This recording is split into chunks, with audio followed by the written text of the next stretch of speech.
What is up, everybody? And we're live.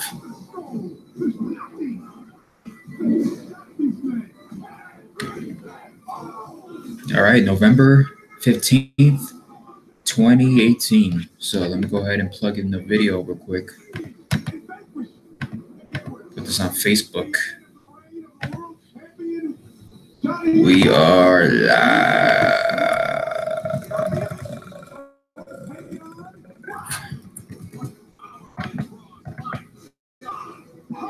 My God.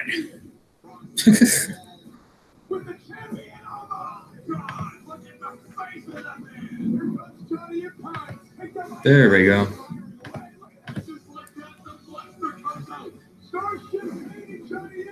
Johnny Impact. What up, man?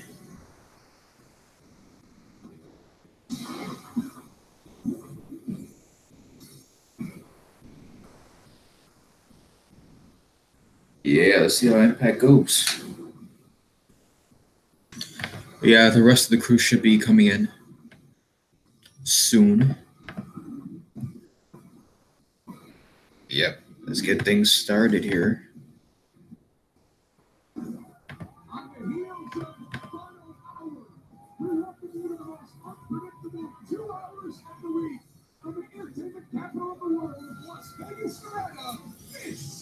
Ah, they're in Las Vegas now. Damn, the wooden floors.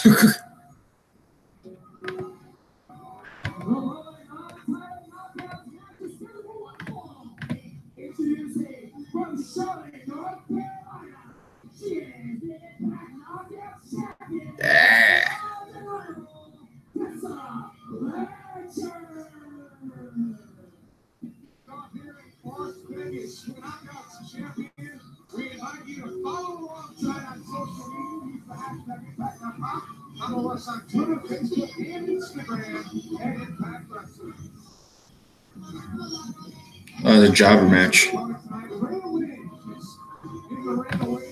It's going to be a jobber match.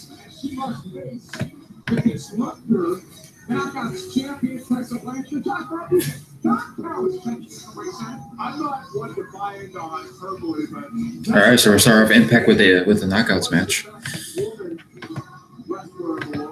I think she's just the greatest woman on the planet. What more could you ask for?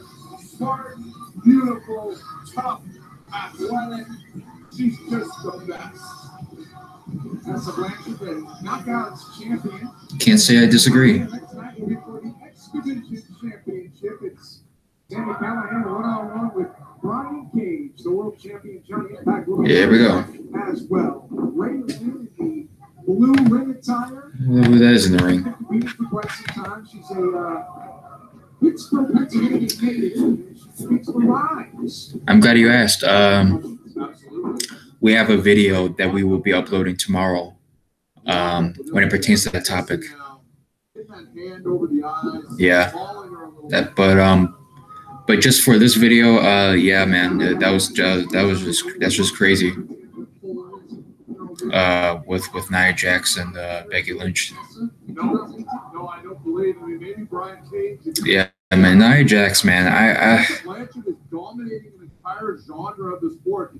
mean, I don't know how you feel about her, but man, she just. But I will talk. We will talk about a certain rumor when it pertains to Becky Lynch. I don't know if you've seen the talks of what they have in store for her when it pertains to WrestleMania, but yeah. He's been dropped on his back by Tessa Rivera. Yeah, we'll go more in depth on that tomorrow once I upload the video.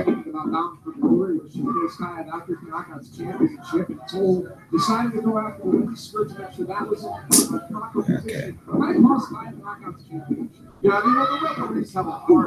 Damn. That's what you got to do with Tessa. You got to bring it to her. And then Ray Lynn. Okay. A lot of people are intimidated by Tessa. You've got to bring it. That's how Taya came close to winning the knockouts tonight.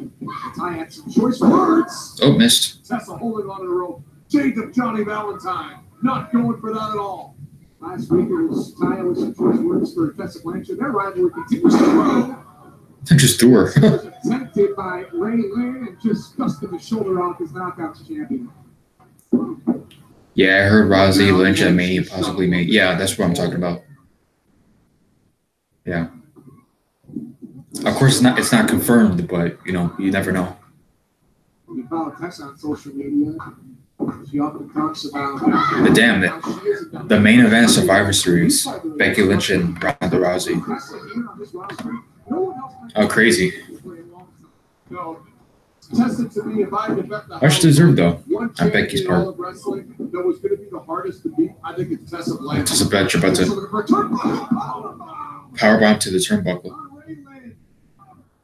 Tessa not even breathing hard here, Josh. Look now. We're going to set up for this. Oh, self-event BBT. And that'll be all. Tessa with the cover. And Tessa Blanchard victorious. Your winner of the match, the Knockouts champion, Tessa Blanchard. I thought you said she wasn't even breathing hard. This was a workout for Tessa Blanchard. Get them dirt off her shoulders.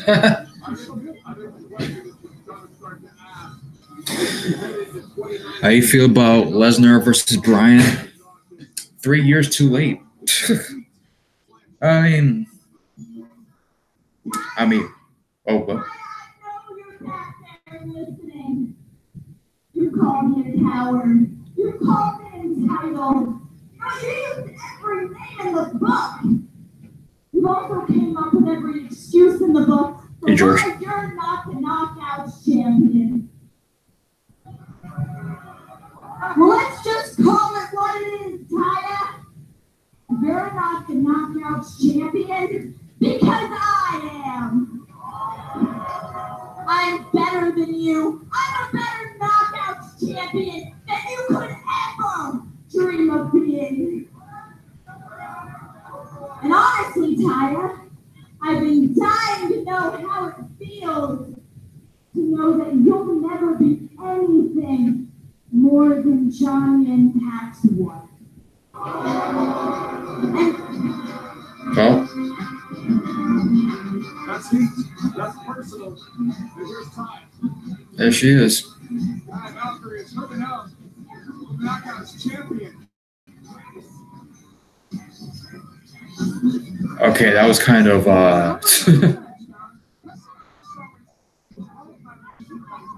Why did she sprint to the ring? I know she's wearing high heels, but still. That's probably why, though. Yeah, that was kind of bad. But as far as Brock Lesnar and Daniel Bryan, I mean, oh, she's gonna talk now. Never mind. And yeah, I am Johnny IMPACT, wife, and proud of it. But I'm also la güera loca, la perra del mal, and la reina de la lucha libre. And if you think you're the best knockouts champion there is and there ever will be, I spoke to IMPACT management. And they said, you are going to face me January 6th in Nashville. The rematch. See you at homecoming, champ. So Knockouts Championship match is set for homecoming. Live on pay-per-view from the Asylum in Nashville, Tennessee. It's Tessa Blanchard one-on-one with Taya Valkyrie.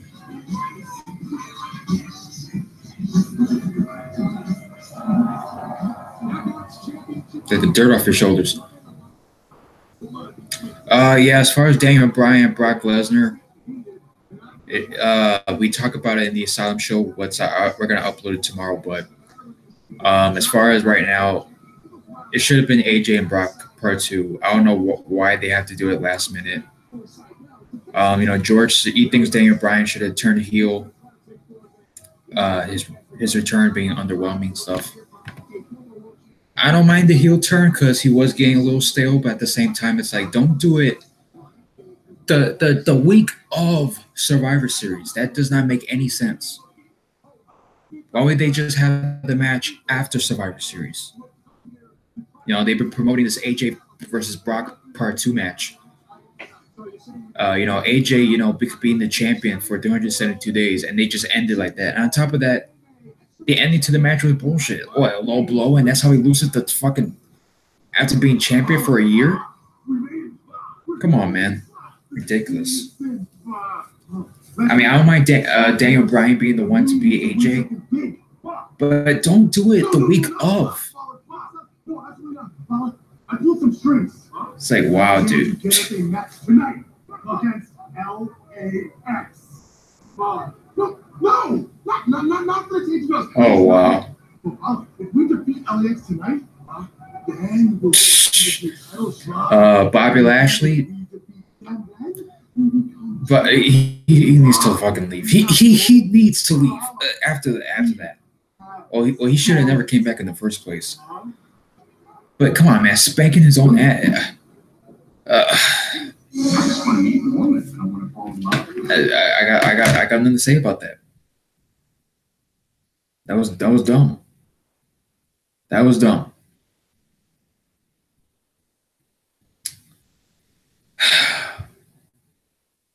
I think Brian needed a heel turn because his return has been underwhelming. Oh yeah, Tessa Blanchard, best fucking female wrestler in pro wrestling world. Period.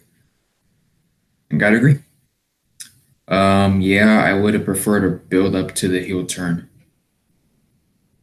Yeah, like the week of like okay, Daniel Bryan and The Miz, they're co-captains, and now all of a sudden, the week of Survivor Series, they just turn to Daniel Bryan and AJ, and then Daniel Bryan beats AJ with no build up to the match. Aside from that little fight they had, I was like, what is Vince doing?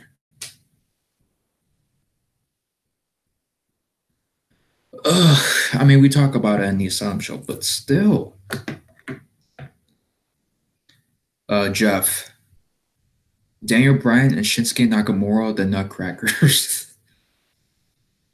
Well, at least Daniel Bryan actually beat AJ for the belt. Shinsuke, he's been low blowing AJ for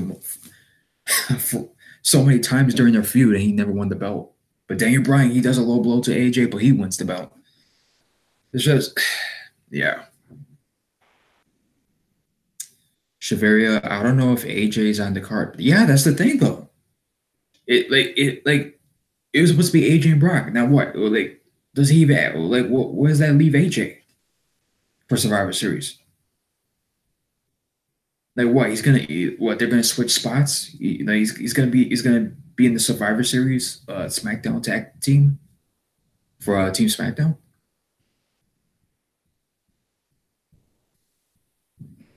Yeah, man. My overall thoughts about that, it was so dumb. It was such wrong timing, man. Such wrong timing. You can have Daniel Bryan beat AJ, but don't do it the week of Survivor Series, because that's fucking dumb.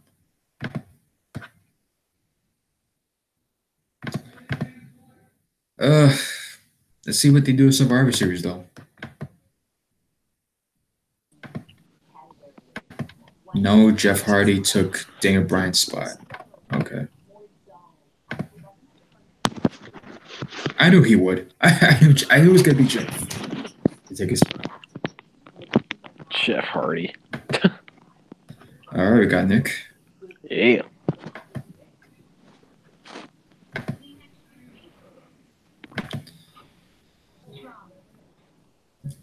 Yeah, people in the chat were giving their thoughts on this whole Rousey, Lynch, AJ, Bryan stuff.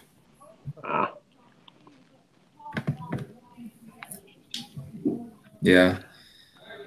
I mean, if you want to give your thoughts for the viewers on AJ and Daniel Bryan and Lesnar and Lynch and Nia Jax. I mean, I don't know. Lesnar is going to once again just keep holding onto the belt until Roman comes back. It was stupid to put the belt on Lesnar, in my opinion, because he's not there every week.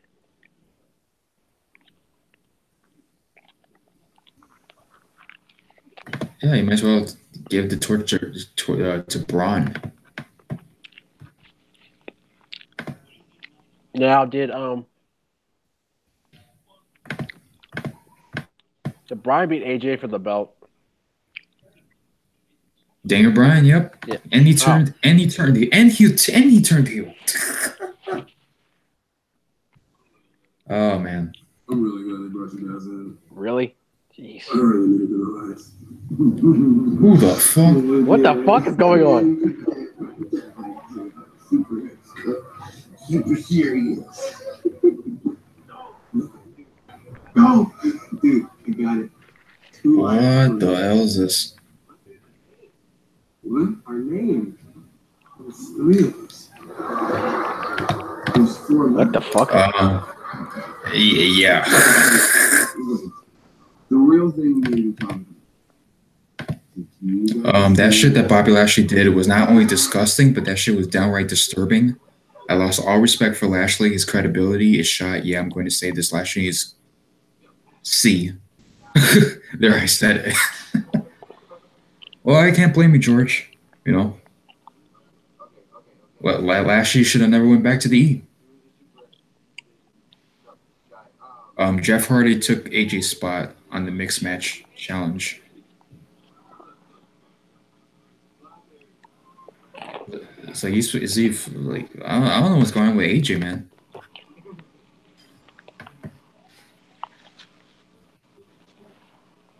Yeah, Lashley is definitely being wasted in WWE. It's fucking ridiculous.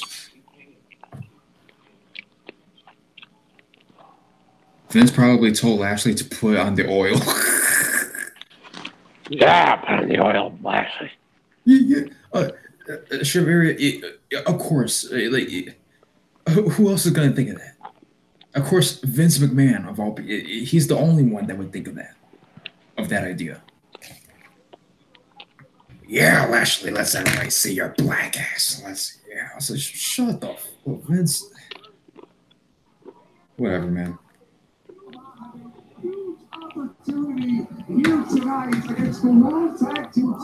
All right, we got Falaba and KM against LEX.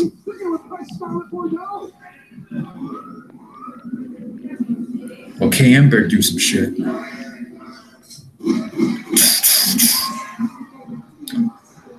George, fuck Brock Lesnar. People need to wake the fuck up. See, Lesnar's best days are done. He's not the man that he was in the Ruthless Aggression era. He's pathetic. He's the pathetic version of what he is now.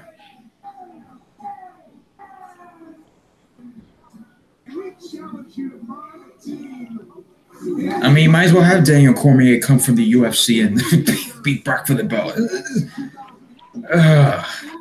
So dumb, man.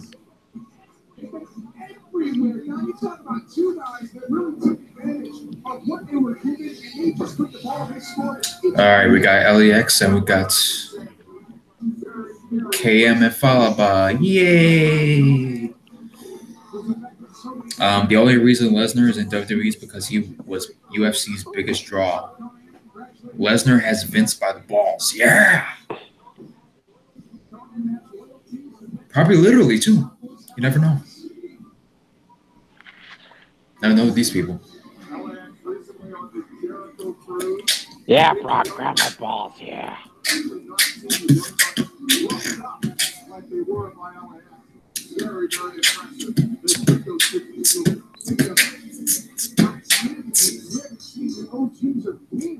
I think Vince must watch Edwards calling Lashley bitch boy. Bobby, bitch boy Bobby. Yeah, I remember that. That was awesome. Now we're seeing this. Yeah, Rob Van Dam. Oh, so all right, we got Serrano. Hey, what's going on, guys? Yeah, well, again, Chilling like villains. women have started wars in the past. I mean, On YouTube, of course. people want her advice. They want her leadership. They want her guidance. They're willing to do anything. Yeah, we got 10 people watching. Yeah. These guys have drawn a very, very difficult match with LAX. Lesnar almost killed a Singh brother on Raw. Yeah, he fucked that dude up. Lost him. Cracked his fucking neck open. What the? It's like, wow, Lesnar. Well, Robert, your favorite wrestler on the offense. Again.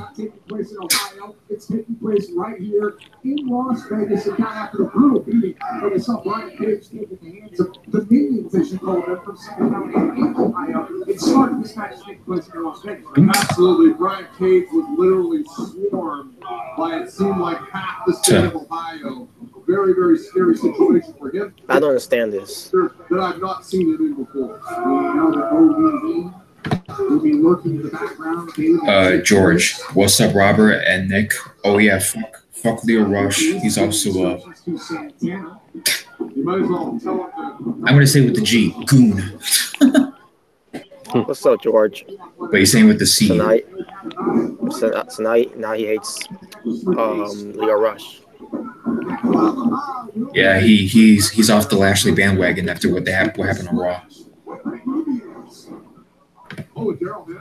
He's off the Lashley bandwagon. Well, guilty by association. Yeah, I'm talking about Leo Rush. I'm hoping there's a mermaid in the hot tub here at Samstown when you and I can't wait to go in the hot tub. To be honest, if WWE offered me more money to wrestle less, I would take it too.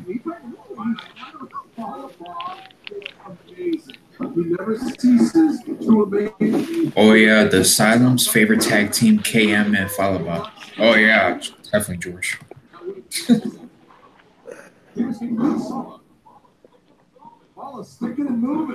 George with the trolling because he likes Falaba. So Santana, a bit surprised. And Santana gives up kicked his ass. Now, do you think that Scarlett's going to win? How about KM if they win this match? I tell you, LAX with the tag team maneuver. A lot of people that are in talent management business would be wise to change Falaba. I think he's got an incredibly high ceiling and a huge upside. Great. Oh, Never seen that. I've never seen that done before. Falaba with the reversals. Falaba. Obama make the tag to KM. KM on a roll right now. Oh God. Do you remember Rob Terry? Who doesn't? Yeah. Yes. Who said that? Oh, okay. Yeah, Shabir.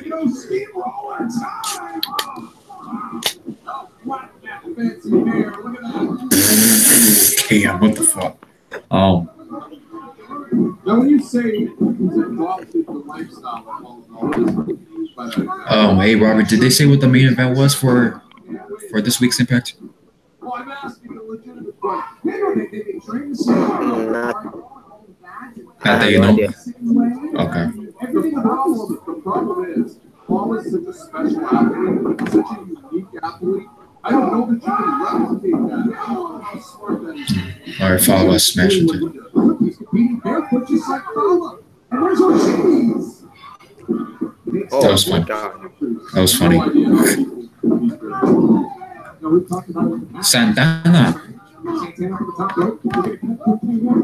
Catches him. Got him. With power by Santana. Shaveri wants to know, did we see anything special in Matt Morgan? I thought he was something that he could have been something. God knows the way he didn't use him right. He was all right. WWE never uses anyone right. Yeah, let's be honest. Yeah, I do agree with that. I'll tell you one thing. I'm surprised that they didn't put the belt on. They never put the belt on Matt Morgan, right? Nope. I think the only title he held on was the TNA or tag team titles. Yeah. I'm looking to build some speed here. Yeah, he had a stuttering gimmick. And what the fuck? He had a stuttering gimmick in WWE. Yeah, I remember that. Fucking stuttering. Fallah Bahh can barely move in the ring. Did he just miss the force? Wow. Wow. And you wonder why I don't like Fallah Bahh, people. Now he's doing the booty smash. Now he's doing the booty smash. Well, that's about 200 pounds of ass going into the head of the tag team champion. Of course, Bullied is concerned. It might be the X Division Championship, Cage versus Callahan. Oh, that might be the main event. Okay. The WWE, they always ruin people's careers. Shit, what else is new? Obviously, right now, Bob bending over, stepping his own ass. Oh, I haven't got to that part yet. This is not where you want to be.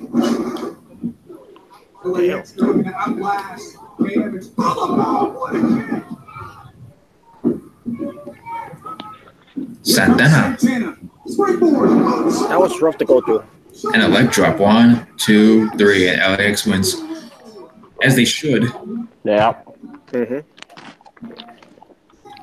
I do not understand what was that with Fallah Bahh doing this, and then LAX goes down. Yeah, because that's believable.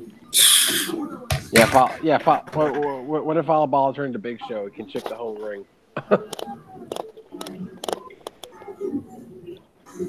From right here at Sam's Town in Sin City, welcome my guest at this time, Heather Monroe, who will make her debut tonight against Sue Young on Impact Wrestling. Heather, how are you going into this match? Mackenzie, I am the goddess of girl power.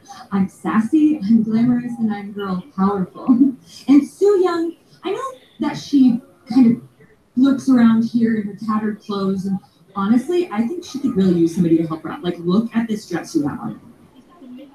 You sound like you have absolutely no idea what you're getting yourself into. Look, I'm here to warn you.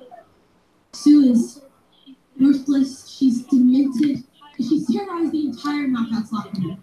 I mean, look at Madison, look at Rosemary, me, and even Allie. Look, just... Yeah, I read you guys' comments after be careful out there. this segment. Oh man, he's serious business. Who is that girl, by the way? Heather Monroe, I believe that's her name is. Oh, okay. Yeah. Well, Kier Hogan on the scene there, which is nice. Mm-hmm. To see what I was wondering what they was gonna do with that one after that alley that's going back to the undead realm.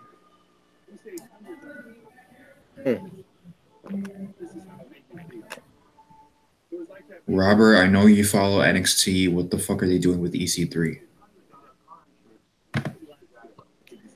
Well, it's complicated, really. Some say that he's a heel. Some say that he's a face. It's like they don't know what to do with him. I mean, and then on top of that, he At first, I thought they was gonna have a build him up undefeated streak on NXT, and then he loses about 3 matches. I'm assuming, but yeah, I don't know, but to be honest with you, and as of right now, he's been taken out by Undisputed Era. I don't know if he's going through an injury or whatever, but yeah, basically, they're doing an injury angle that he's not gonna be on TV. So it's kind of weird what they're doing with him. You know, they signed him. He's getting over with the fans with the top 1% chance and all that. Basically they had no choice but to turn him on phase 2, by the way, because he was supposed to be coming as a heel. Then also the fans will start chanting for EC3, but and also they when EC3 came up with the NX3, they all started chanting NX3. So EC3 was getting over these fans. I guess this is their way of punishing him. But it's weird. Yeah. It is weird. Can't say I'm surprised, These people don't know what the fuck they're doing. Chavaria, before the New Day, Xavier wasn't doing nothing. He looked like an 80s porn star. Yeah, I don't know what his character was. I mean, he was just doing a couple of dance moves and then flipping his hair, his afro hair basically, and it was wet, water flying basically all of his hair. I thought it was cool though, basically with the spotlight and everything. That it did. I thought it was pretty nice that it did. But at the same time, like, what's he supposed to be? Jeez.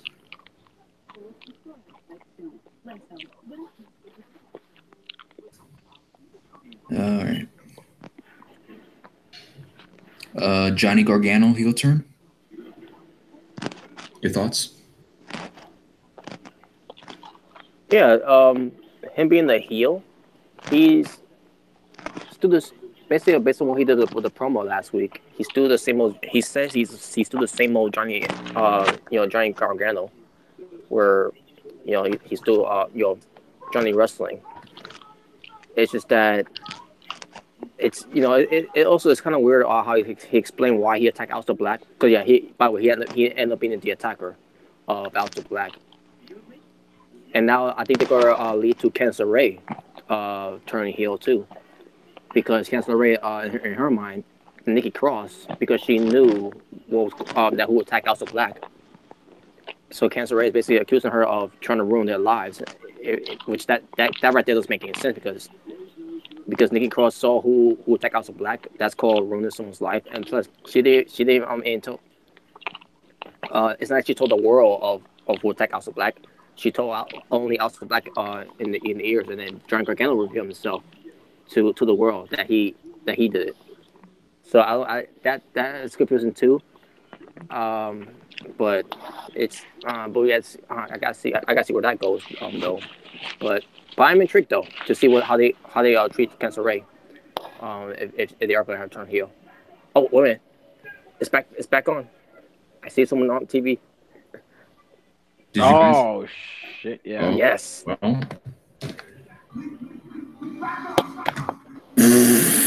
What the fuck? Oh my god! Look at her outfit. Holy shit! Damn it! It's gone. It's still on my screen.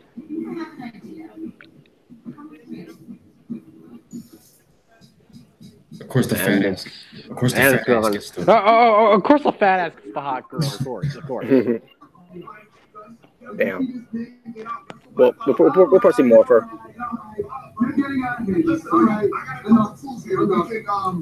To pry those kneecaps apart, I can hammer it. You're gonna hammer it. It looks like you. Where did you get all these? Listen, I'm just trying to look out. I'm a team player. Is that what you do, Ian's notes? You jealous, man? You're getting out of here. I ain't getting out of here. Matter of fact, I was thinking the other day, what's good with the OGs, man? I haven't heard from them, haven't seen them on the block. OGs enough. Bro, I told you that you don't play with the bosses. You're never going to see him on the street. You don't play with the bosses. And then you're never going to see him in the ring again.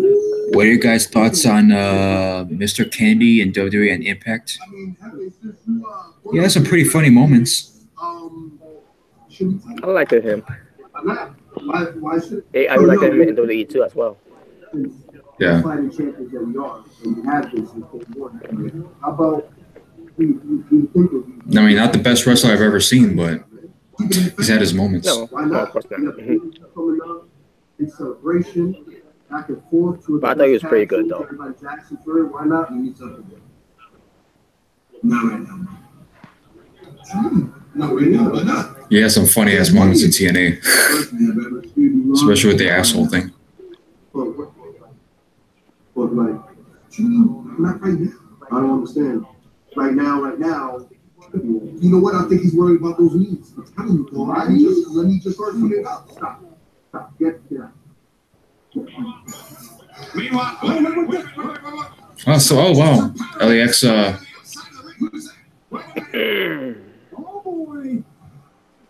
flashback. From last year. Sammy Callahan on across the line. Nasty. This is the family that OBE was talking about. That was crazy, man. And we said OVE promised. He does the same moves that any cruiserweight does. What makes him special? Ladies and gentlemen, Sammy Callahan is family to OVE, and boom! Destiny is in our favor again. The universe. Oh, you talk about Anderson. Okay. In our favor. That's how you know things are going on. The signs. You pay attention to the signs, they will put you in the right direction. They will allow us to separate ourselves from the pack because we see things from a higher perspective. I get to see things from a different perspective because we separate from each other tonight, and I get to sit under the learning tree and watch Matt Sydal do what he does best. Actually, everybody at home gets to watch Matt Sydal, the former X Division champion, beat the current world champion. Johnny Impact, I see directly through. Oh, that's the main event. Johnny Impact and Matt Sydal. Yep. Okay. Awesome. Okay. The fears you have inside, the fears that you will not face, the fears that you will see reflected in me. Tonight is my opportunity to show you. He looks more like Ziggler, more like Ziggler every time, man. Every week. Like, what the hell, man? The best part about that is that he's not in WWE. This season, you can have now through December 29th for every ODX. I mean, he's had his moments as Evan Bourne, but 1038. Because Computer, order pizza. Of course, Daniel. Fridge, weather. okay. trash can turn if you need. My pleasure. Ice dispenser. Find me a dog sitter. And make ice. Pizza delivered. All right, let's see some. All right, see ya. I mean, with Progressive, you can quote your insurance on just about any device, even on social media. It'll be fine. Yeah, that was messed up what Cena and Randy Orton did to Mr. Anderson after that with that injury. Mm-hmm. It's kind of fun too. Zillow also notifies you when there's a new listing. Yeah. Let us do the searching for it. You know, I know like Mr. Anderson, like, he tries to like kind of pass it out, like he's trying to like not deny it, but like, oh, you know, it wasn't. I don't know if he got me fired or just things like that. It's like, dude, just tell it like it is, man. Tell us what really. Don't sugarcoat the shit.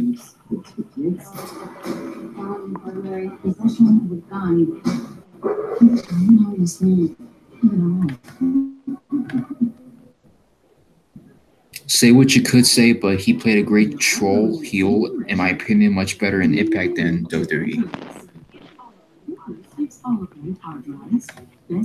Oh, he was. I'll give you that. They tend to play better troll heels in WWE, period. I mean, in Impact, period, though. Yeah. Up to 12 hours of protection for all the freedom to move their way. In Pampers Cruisers, only Pampers diapers are the #1 choice of hospitals, nurses, and parents. How do I use better than bouillon? I just add a spoonful to my mayonnaise. To stir fries, sauces, just whisk it in. Fresh it on, saute it. And of course, back then, like around, I think it was 2000, yeah, it was 2011, where people were saying, "Oh, Mr. Anderson, he's trying to be like Stone Cold," you know, because of the way they were kind of like booking him at the time. To me, he was like a mix of Stone Cold and The Rock. You know, basically what pertains to charisma. Yeah. Pretty pleased to you. Nice. Damn it. And it could have worked though in a way, but you know, politics obviously got took away from that from Mr. Kennedy. I understand what you're want to say, but hey, at least he wasn't drinking, you know, beers and all that, right? Yeah. Or wearing sunglasses, or wearing $500 shirts. Hornswoggle. What the? What about Hornswoggle? Cool.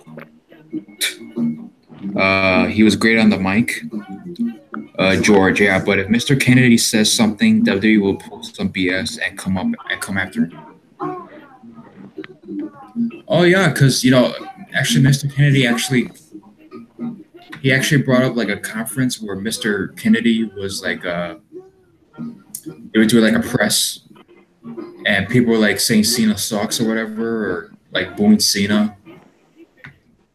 And then Mr. Kennedy would be like, Kennedy, yeah, Cena, boo, Kennedy, yeah. And like he was kind of, you know, trolling with that. And then I heard that basically Cena got triggered because of the fact that Mr. Kennedy as a heel at the time was getting cheered and Cena as a face getting booed, and Mr. Kennedy pretty much making fun of that, which could have played a pretty good role as to Kennedy's departure. But you know, Cena, you know, he doesn't play politics, you know, but Ain't no surprise there.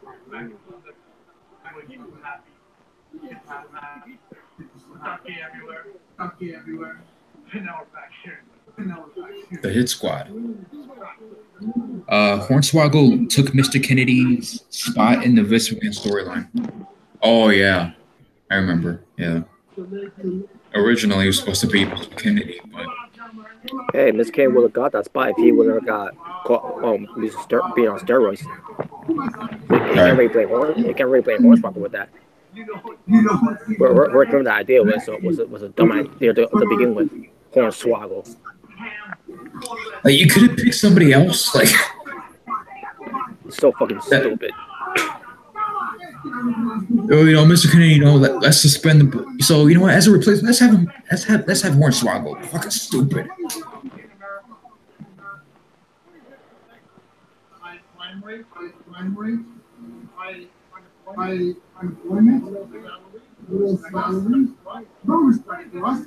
What is that to be thankful about? Next week, at Thanksgiving, we are going to go Thanksgiving. Oh boy.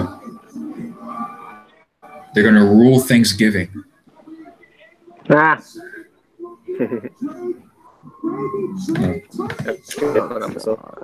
Eli Drake. Yeah, what they gonna do from this time? Oh gee, I could guarantee he's gonna cut a promo about Joseph Park, and that's it. That's what it's gonna be. Unless it comes out, but after he got attacked, I mean, I doubt it. Where's the best? Right. It's humiliating. I grew up in Winnipeg, where Bobby Heenan, God rest his soul, had to wear the weasel suit. This to me is on par with that. You're looking at the last of a dying breed. And last week, I put to rest the career of this.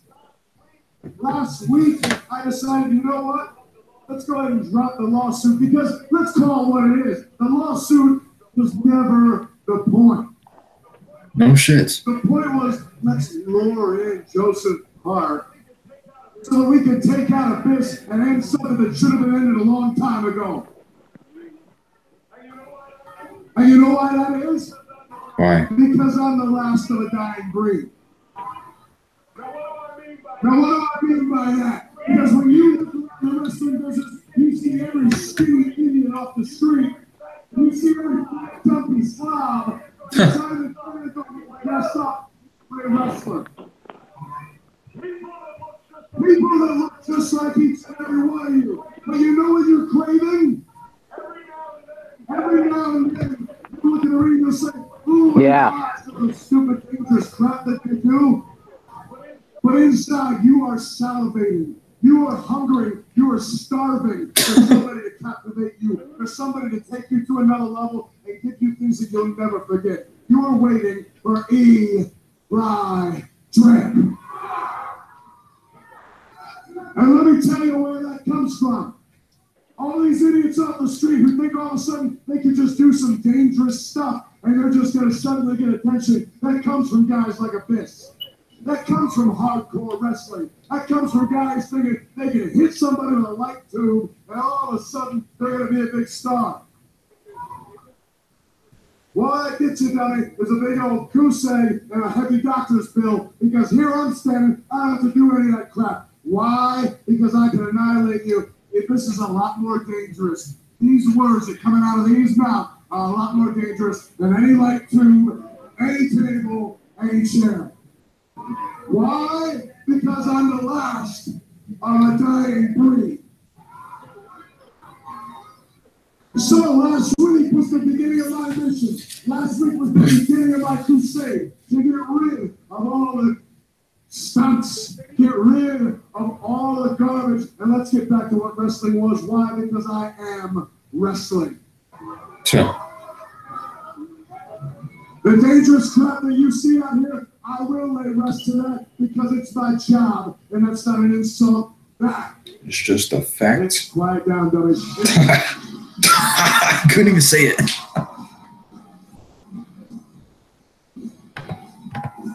It's the invader of violence. Well. Tommy Dreamer. These kids were on their feet, but Dreamer, a legend of hardcore wrestling if there ever was one.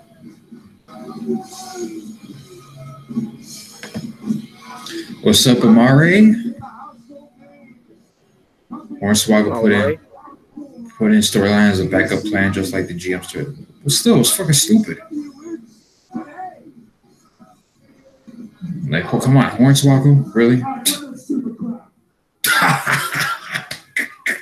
is a fine example. If there's anything more sad than the skinny idiots, the fat out of shape slobs, it's an old man coming out here with chairs, tables, thumbtacks, and kendo sticks. Be very careful with Tommy Dreamer. I'll tell you that from experience. You are the problem. Just like Abyss. If you put your finger in my face again, I will bite it off.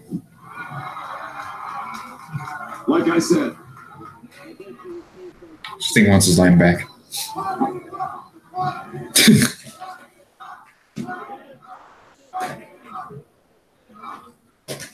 I bet you it tastes like chicken, plus he's wearing yellow. I gotta take a little offense to what you said, because it's skinny jean millennials like yourself that forget about the history of the wrestling business. You see, hardcore is not tables, light tubes, thumbtacks. Hardcore is a work ethic that men and women did way before you were around and busted their butts for people like these because they love this damn business.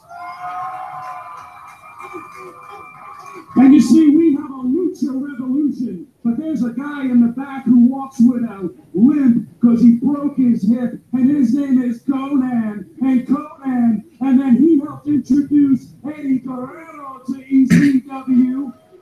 And if it wasn't for him, the Rey Mysterios The psychosis is we wouldn't be blessed with the Pentagons, the Phoenixes, and everyone that is currently blowing up Impact Wrestling.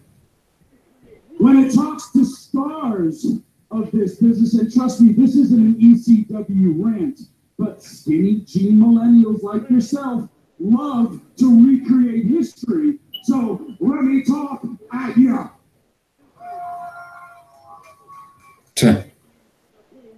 When everyone chants tables, tables, that wasn't around in the business until a man who's a startup freak named Sabu reinvented this business.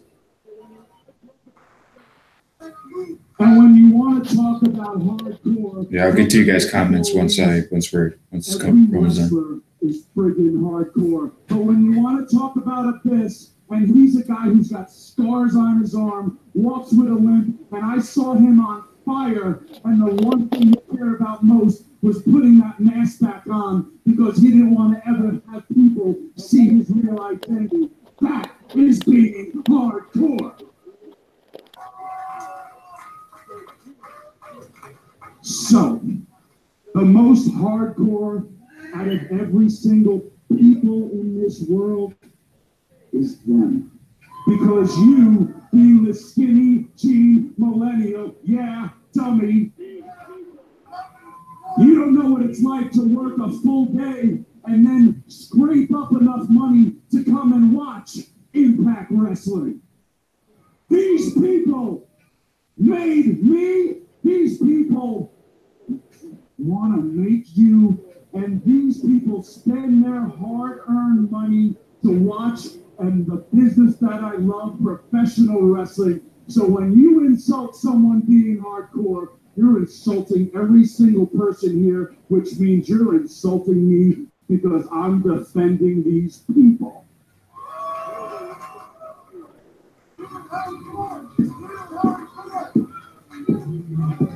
Here comes the asshole. That was a rousing speech. It's apparent that I think I struck a nerve with you. Mm-hmm. And let's be honest, you struck a nerve with me. This wasn't your time. This wasn't about you. And you know what the problem is? You take offense to the fact that you could never touch what I do on here. You can never touch what I do in here. The fact is, you could never touch, in your prime, in your best day, me on my worst day. Who? Eli Drake.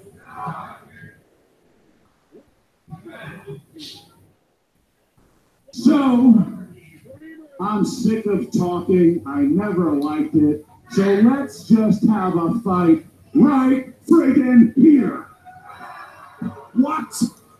Dreamer is always ready. Got the Ox Baker shirt on. He killed 2 guys. That could be in Eli's future tonight. Oh, there he goes. Smart. I've talked about it before. Tommy's one of the nicest guys in the business, but you push him too far, a switch goes off, and he becomes the most dangerous guy in our business. And Eli is smart to take a walk. Eli Drake says, not tonight.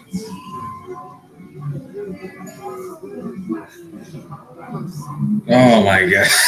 I'm sorry, I'm interrupting your time. You little pussy.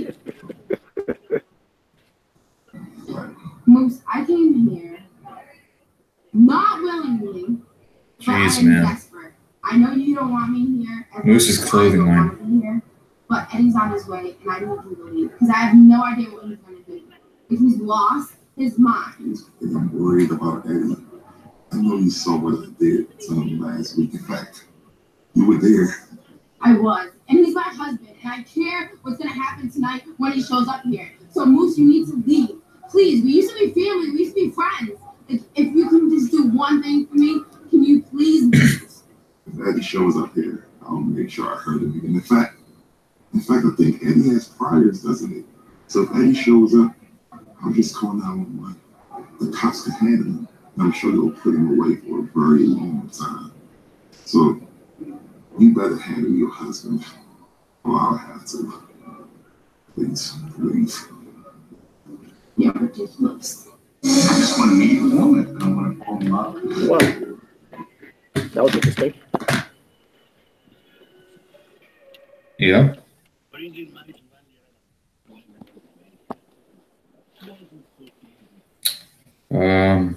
George, let's just say from what I heard, they might be surprised for one Eli a blast from the. Oh, okay. Amari, what are your thoughts on Daniel Bryan turning heel and winning the championship? I mean, I explained it somewhat earlier in the show, but also I'm gonna upload a video with all of us as far as the Asylum show. It will be uploaded tomorrow to give our thoughts as a whole.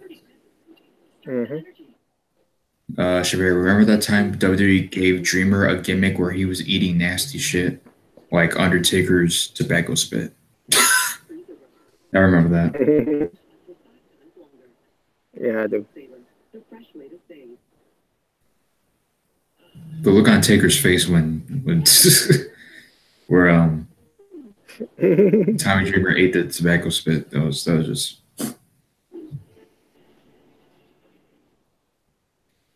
Gino asks a very interesting question. Where is Rosemary? I wish I knew.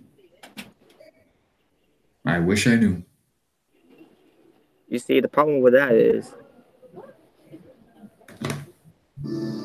they had the opportunity to capitalize on Rosemary returning at Queens, New York during the tapings of Impact Wrestling. But now that's over because now they're in Las Vegas, Nevada. Great job, Impact. What a way to capitalize on Rosemary. After showing her a Bound for Glory, and then decided to have a no-show at the tapings of Impact Wrestling weeks later.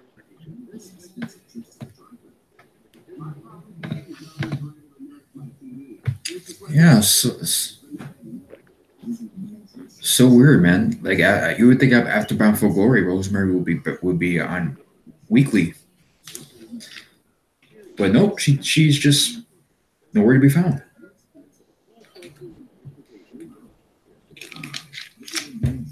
You know, Allie's there, Carol Hogan is there, Sue Young is there, but Rosemary is just nowhere to be found. Of all people.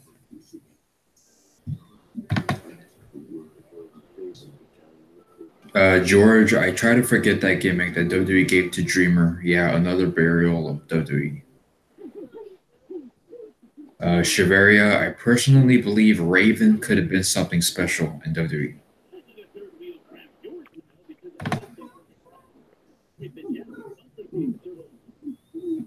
You could say the same thing with other guys that went to WWE that could have been special too. And then they end up being jokes. Yeah, WWE dropped the ball with many guys.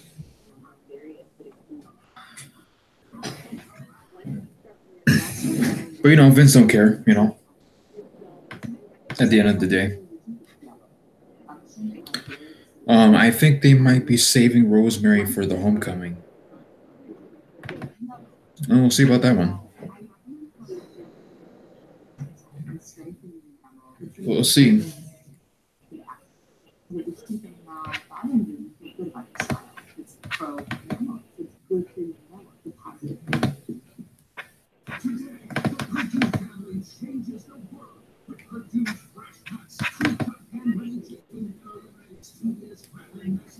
So where'd it go?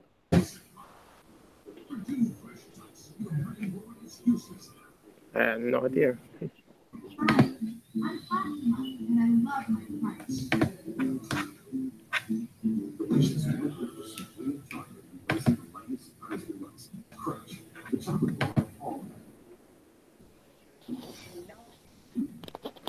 Yep, just keep it coming with the comments.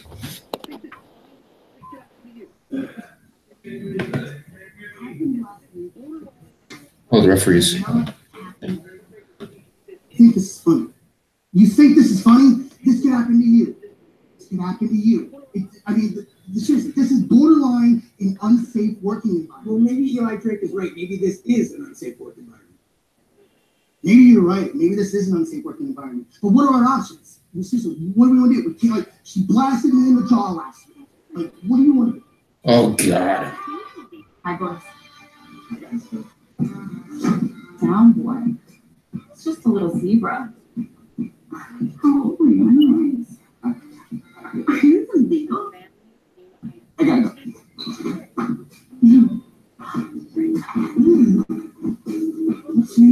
I'm Johnny Bravo. What the fuck? Johnny Bravo.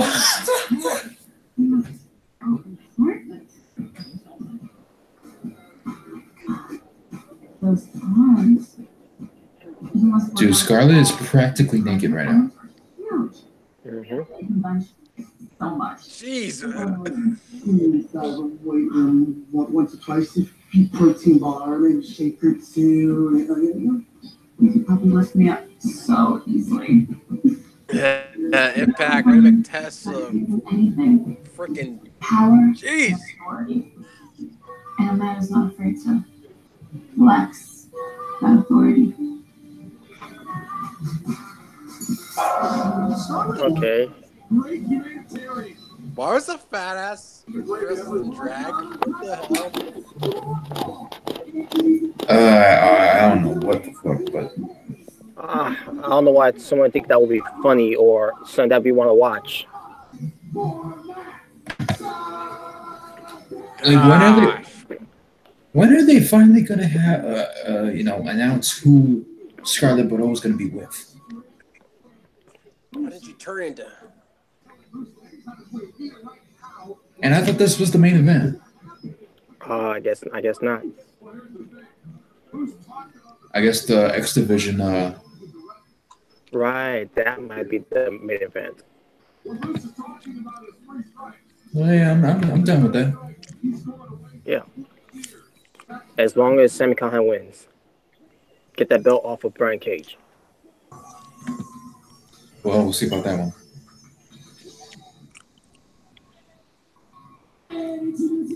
Do all the protecting book y'all want to Brian Cage. Just get that belt off of him. Enough is enough of making that belt look like an afterthought. Yeah, he barely defends it, and on top of that, how big this dude is. I mean, I know it's no limits, but still.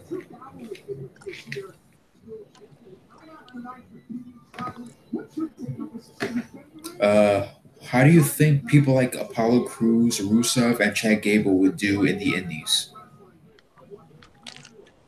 Well, Apollo Crews will be back to being Wuhan Nation and doing better than he is in WWE. Rusev, hard to tell. And then where it pertains to Chad Gable, he could be successful anywhere he can with his talent. But in WWE, they don't know how to utilize that type of talent in Chad Gable. Exactly. Which is it's a damn shame.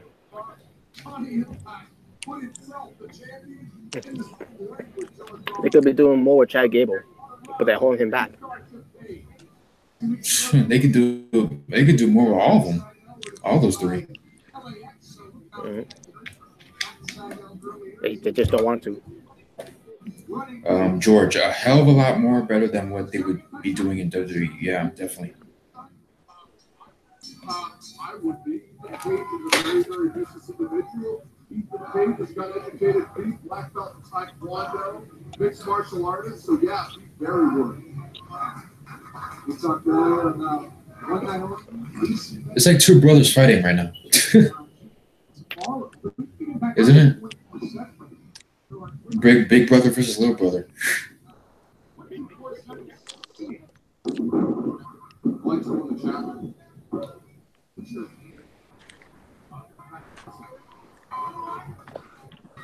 Speaking of Twitch, the California Gold Rush is back. California.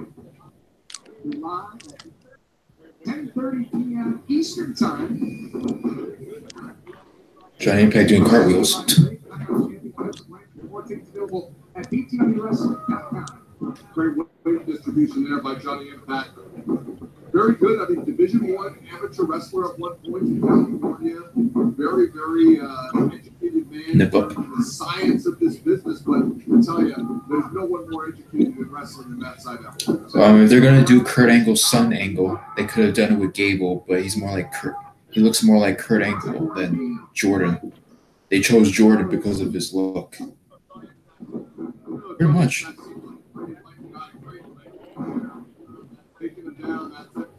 Yeah, that whole Kurt Angle son thing went nowhere.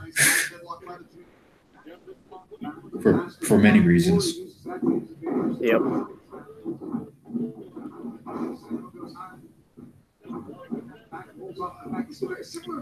Those words about Johnny Impact. Oh. This is a main event anywhere in the world. And as athletic as Matt Sydal is, I don't know that there's anyone as athletic. Shoulders down to kick out. Big size differential. Is that a burp? What the hell was that? Is that a burp? Probably got about 30 pounds weight in as well. Sydal. Yeah, I guess that was a burp, I guess. Excuse, that was me. Excuse me. So good.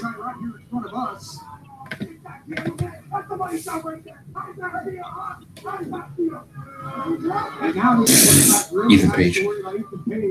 On the outside, that feels like electric shocks going all the way up your spine. So this is what the people in Las Vegas look like. Back into the ring. Well, the title's not on the line here tonight. Sydal wants to pick up the win. We say that he's defeated the world champion. Just imagine, I mean, you wrestled Killer Cross, then you Sydal. He was getting over before he got injured with the whole he's a heel, but he thinks he's a face.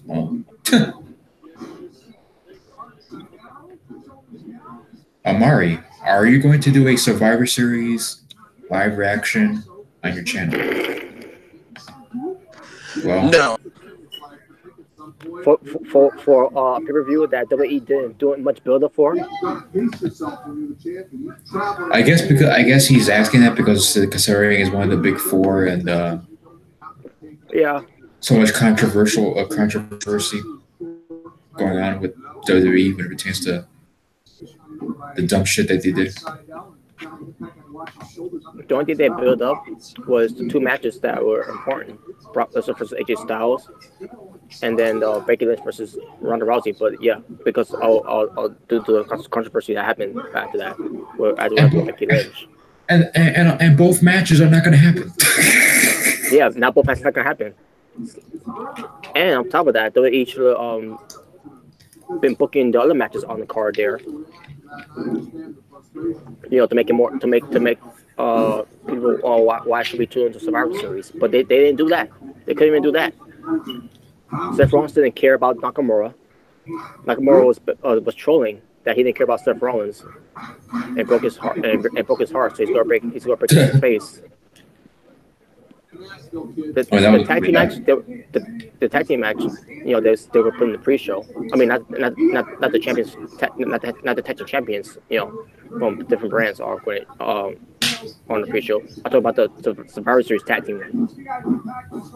And on top of that, Raw versus SmackDown for the men. Raw, they want revenge against SmackDown because Shane McMahon won the World Cup for their brand. Yeah, what a great build-up for leads to Survivor Series because of event happening at Crown Jewel. You guys are paying. Here we go. Look at this little rough stuff by the champ here. A little irritated with that DK. This company is so fucking stupid.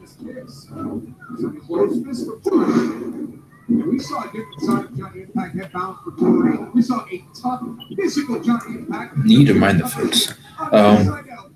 Chevere, the only match Basically, translation to everybody watching, that means we're not doing a Survivor Series. There you go. There, yeah. I'll still watch it, but Yeah. the only thing I'm not gonna watch is the pre-show. Fuck that pre-show match.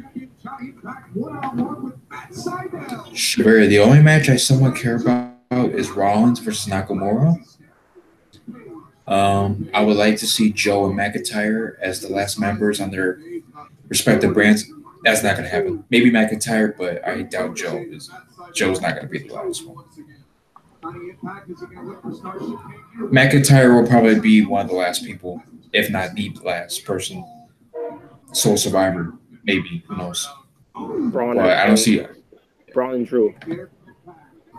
Side all the way to the canvas, and now we see Starship Pain.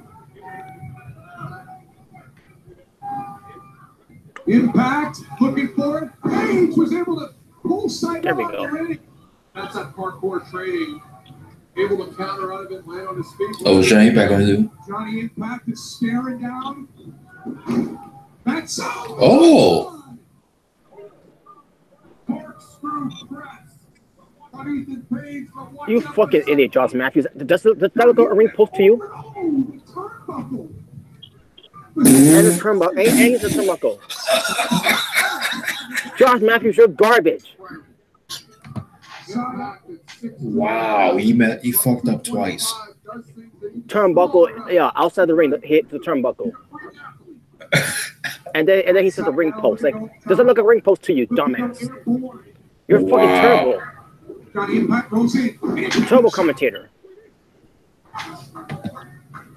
Yeah, he's definitely the Michael Cole commentary on Impact. Dangerous situation.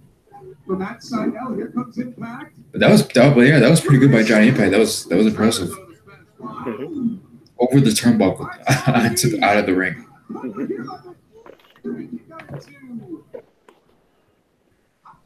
Chavaria, was McIntyre a face or heel on Impact? A face, and then he turned heel on his later on when during his time he was leaving. Yeah, he was both. Yeah. Chavaria, do you prefer Impact Joe, main roster Joe, or NXT Joe? TNA Joe, for sure, without question. Mm-hmm. I take it. TNA. Yeah, Impact Joe over NXT and main roster Joe. Even NXT, they booked. Of course, Johnny Impact has to. What was that, Nick? This week it's Matt Sydal. That of course Johnny Impact has to. Yeah. Okay. He's not losing to Matt Sydal. No. Well, hey, there's a guy who defends his title every week.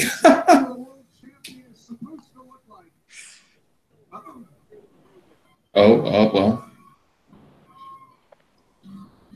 The Killer. I get chills every time I hear this music.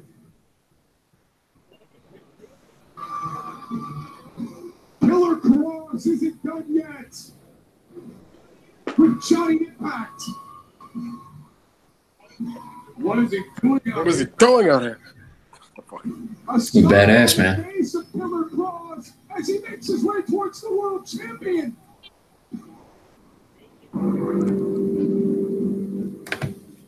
He damn sure looks badass coming to the ring.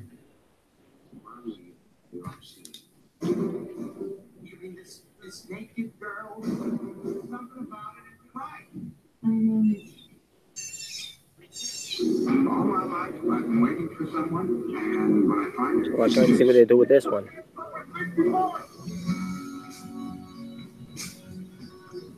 Personally, I think it's kind of cute. What do you think? You know, in better closet. Yep. Chavaria. Impact did book Joe great. He had an undefeated streak for, I think, 18 months. It's a brand new morning breakfast. Introducing the Joe. Yep. The Samoa Joe was undefeated until Kurt Angle broke the streak. For a protein pack, start to your day. And I did something that kind of makes you hungry, don't it? Impact Joe, the best, but ROH Samoa Joe was way more dominating than the main roster. I'm sorry, is weak. He's a main event jobber.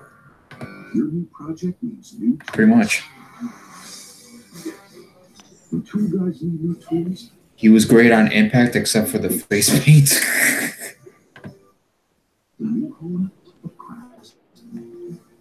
Yeah. Okay, I'll admit I didn't keep my place as clean as I would like because I'm way too busy. Who's got the time to chase around dirt, dust, and hair? So now I use heavy-duty Swiffer Sweep Grit dusters. For hard-to-reach places, Duster makes it easy to clean. It captures dust. Or should I say dick-headed Joe? And new Sweeper heavy-duty cloths lock away twice as much dirt and dust. It gets stuff deep in the grooves other tools can miss. You know what? My place is a lot cleaner now. Stop cleaning. Start Swiffering. Swift. You don't have to be clear on the exact card. Just that it needs to fit all the kids, plus the dog. Or it needs to hold everything. Has Joe always been great on the mic? He's always cut good promos, Samoa Joe. He's a very serious character all these years, so. Mm-hmm.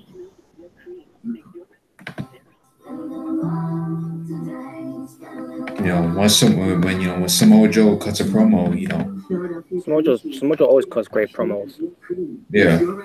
Their holiday favorites. The holidays are made with them. He does like a really good job, either as face or heel, to make you feel like he believes he's gonna kick your ass, basically.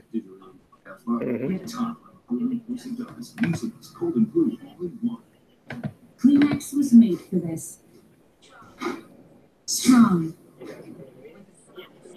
With a soft, soothing touch.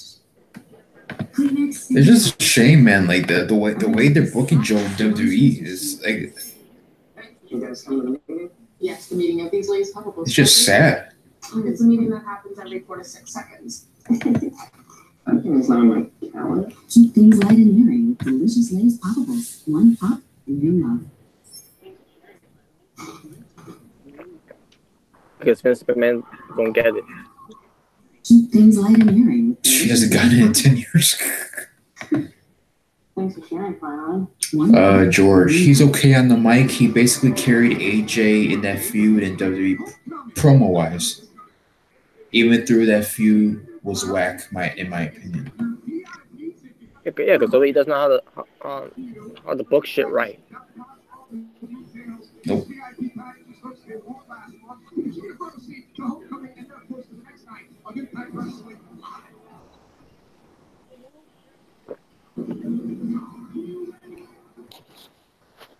Homecoming. Wait, when is that?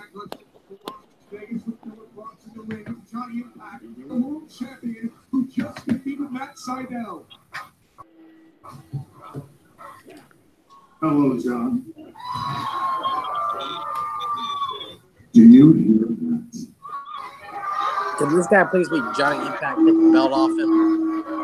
That is the voice of Sin Thing.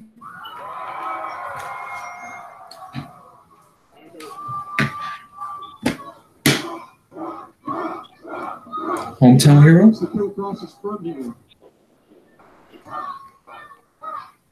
I know what you're thinking. All over your face.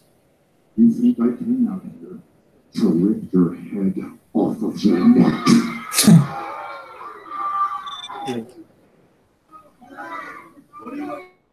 I can assure you, John, this particular instance, that's actually not the case.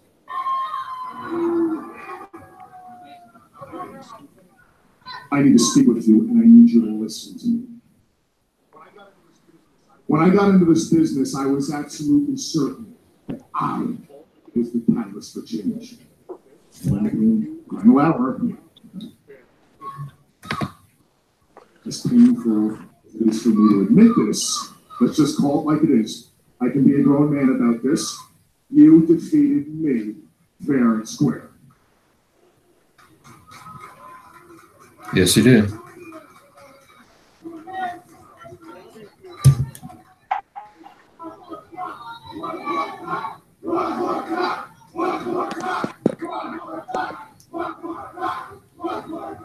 I obviously at this point have to entertain the notion that perhaps I am not the catalyst for change.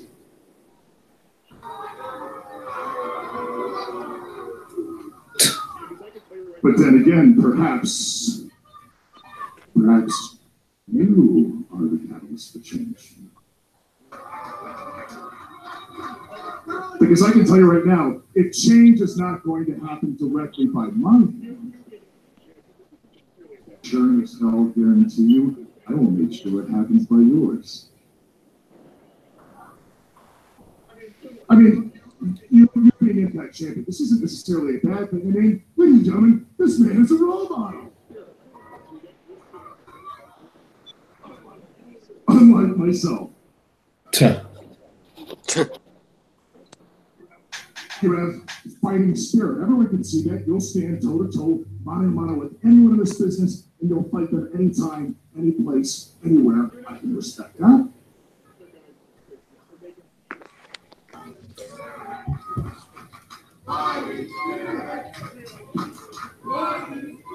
You're not protected like a lot of other guys in this business, and they can see that.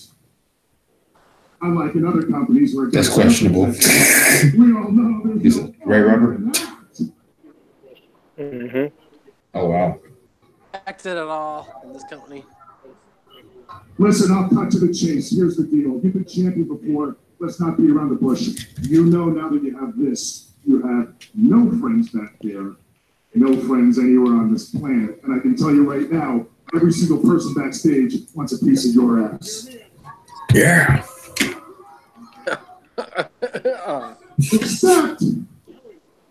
Except for me. What? Yeah, Johnny. Hear me out. The final hour, you made a believer out of me. And I'm telling you, when you need assistance, and you will, call me, and I will be there.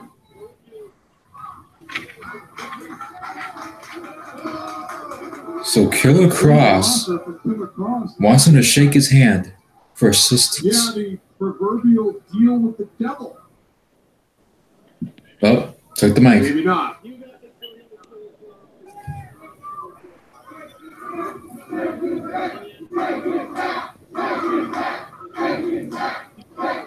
You guys don't know Killer Cross the way that I know Killer Cross.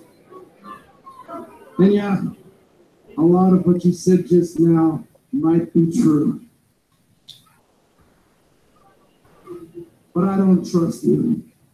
I don't want you anywhere near me, or my wife, or my dog.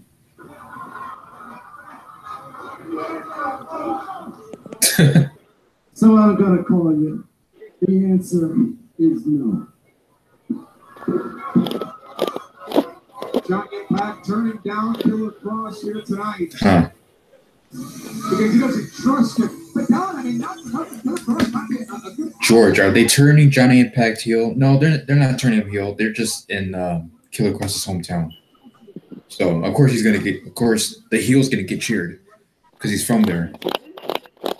It's not a heel turn. Yep.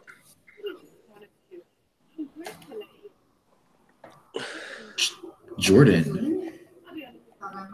I know you're surprised to see me, but I really just wanted to congratulate you on your win against me.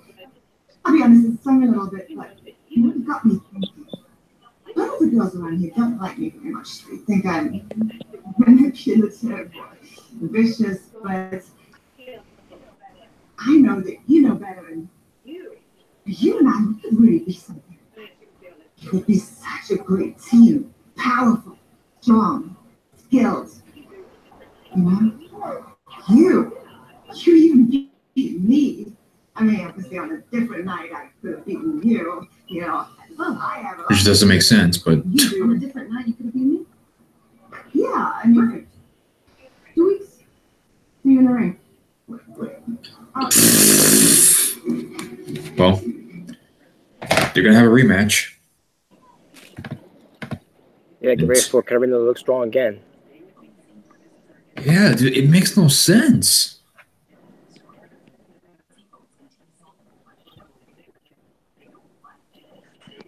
You know, Jordan Grace, she comes in the company. Oh, let's have her face Katarina again. Chevalier Joe could still move for a guy his size. Look shouldn't matter. He can wrestle and talk on the mic. The guy has one of the best suicide dives in WWE. And he can hang with people like Brian, AJ, and Punk. Yeah? I disagree. I think Seth Rollins had the best suicide dive in WWE history. Oh, fuck Seth Rollins.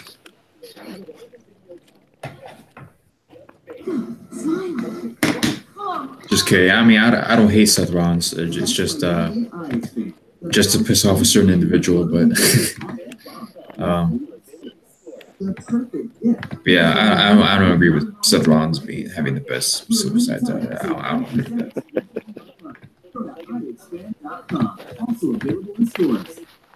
How do I use better than bouillon? I just add a spoonful of my marinades to stir fries, sauces, better than bouillon, and to kick a flavor. Like an explosion. So, how you like Impact so far? Soup, fries, slow cookers. It's amazing with vegetables. Better than bouillon comes with Well, chicken, beef, roasted garlic. Just whisk it. Saute it. It adds a cooked all day taste that doesn't take all day. Better than bouillon. Don't just make it. Make it better. I just want the spaces that I create for my clients to feel beautiful. We'll see how it's tonight's main event. I want this life if you wouldn't anything. There's something wrong with him.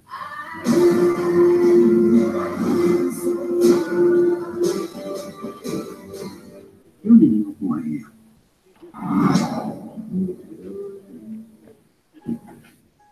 That's a weird one. Katarina needs to go back to winter. I see what you did there.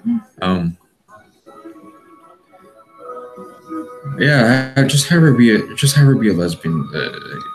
Let's just let her be that.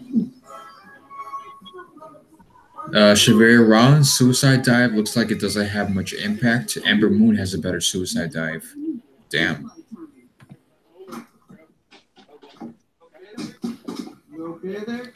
Even though you're talking about Seth Rollins has the best suicide dive ever in WWE. Again, fuck Seth Rollins.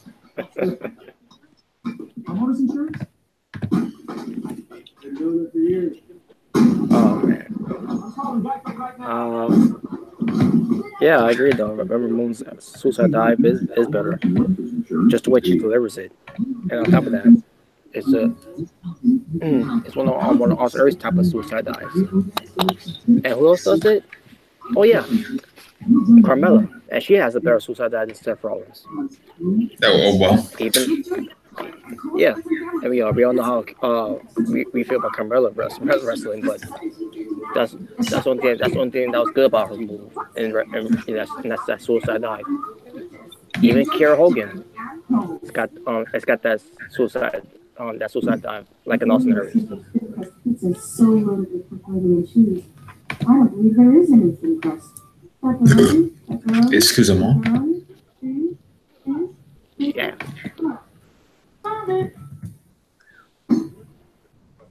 There is a crispy crust under all that pepperoni. Check out the most cheese and pepperoni you can fit on a large thin crust pizza with the nation's best prices at $6. Little Caesars.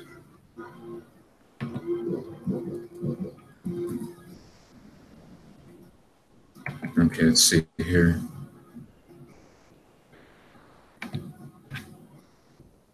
Okay. George, yeah, but with Vince, he into steroids and the look that Vince for you, but fuck Vince.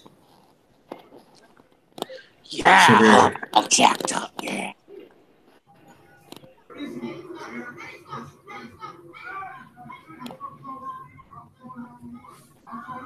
What the hell? I call the cops. What the hell? Oh, of course. They're just holding him, and he's just punching him while they hold him. What the fuck? Wow. That was short. It sure was. What was Moose doing? He was holding his phone. I call the cops. I call the cops. I don't know what Moose was doing. I've get up trying to figure out what Moose does. I'm trying to figure out what Moose wears. But Chevalier Bryan gets fully impacted with his suicide dives. What about what happened earlier tonight? He had put across he offered protection, so to speak. Giant Impact protection next to you know, Killer Cross to me is always playing the long game. Giant Impact was like, fuck you. There's always something going on. A Machiavellian plot. I don't think you see the end of this situation. So I guess Killer Cross believes in the instinct of if you can't beat him, join him. Thanksgiving, the second annual Eli Brave Gravy Train Turkey Trot. It's going to happen. It's Team Fala versus Team Eli. It happens next week. I would love to see Eli Brave have to wear that turkey suit. Okay. What a great Thanksgiving present for all of us. Hey, how will the cards be dealt? Because we're at that Thanksgiving match. You get these cards at chuckingback.com. Really, what about these chips? You get those as well. We got that. It's actually coming up next, folks. Fuck you, Josh.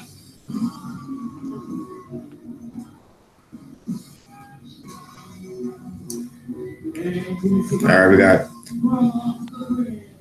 Heather Monroe against Su Yung.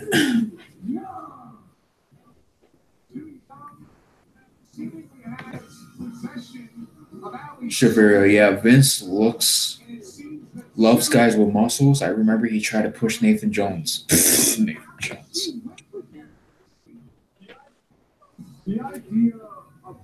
Yeah, we're gonna push Nathan Jones and Jinder Mahal. Yeah, just because of that muscles. Pretty much. I don't care if he can't wrestle. He's just gonna have muscles. Yeah. Pretty much.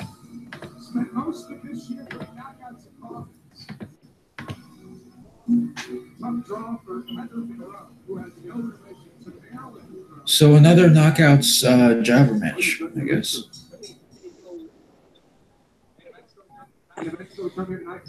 That's two jobber knockout matches tonight. You really made no.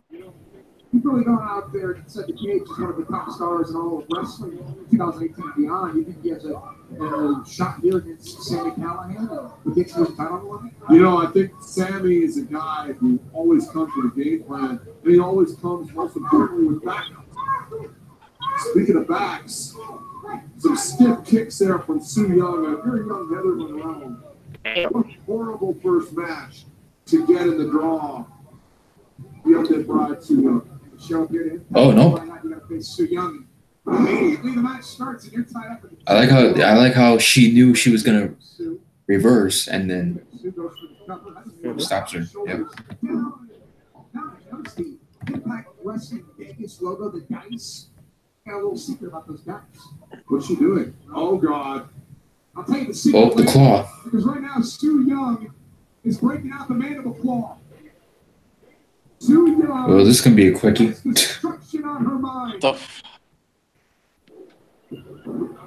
Oh no! Trying to do whatever. There you go. Take it to her. Go on, girl.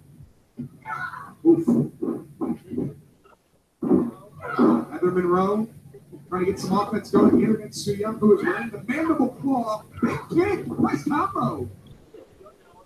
Su Yung out on the apron. Heather Monroe looking great so far. That was the forearm shot than Lana ever did. Oh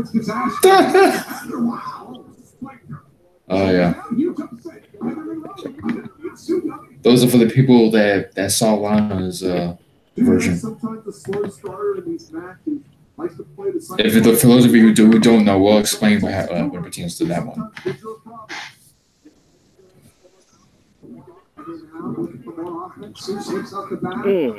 Big missed. Oh, big time. Open palm strike from Su Yung. Yeah, Liger-esque palm strike. And now we're going to see a kill switch here. Excuse me. Got her. It's over. Su is not going for the victory. Why doesn't she pin her, Josh? She's got evil intentions. Su Yung with the mandible claw that she put on earlier in this match. She's gonna make her gag. Got that sunken deep.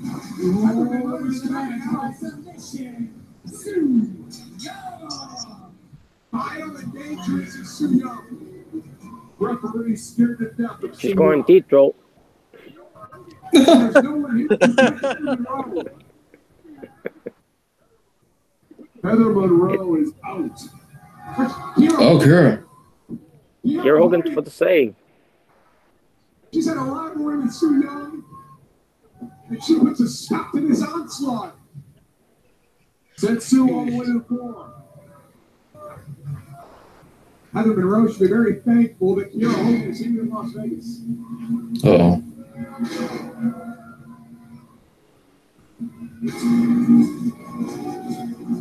Oh my god. Oh, no.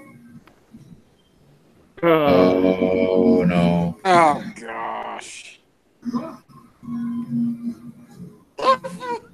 This is stupid.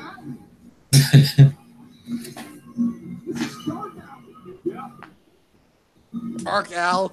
He's called Dark Alley. How cheesy. Dark Alley. That's amazing.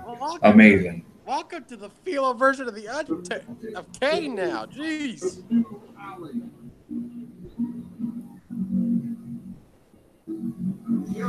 They're trying to do the dark thing with Alley again. It's like, Not much behind those eyes. It's not working. Hero Hogan is trying to make sense of this. It's so behind. Did Alley facilitate this? She's not joining in. We'll pay close attention to Alley, but right now, the panic switch from Su Yung to Hero Hogan hit it perfect. And Alley watches.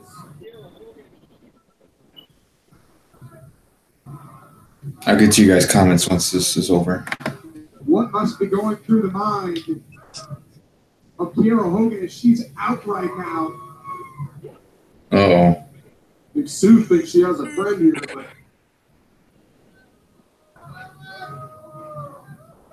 Oh. what? Alley is going with Sue.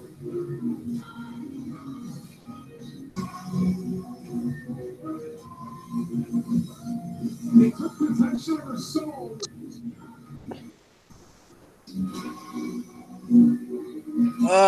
This is stupid. With Su Yung.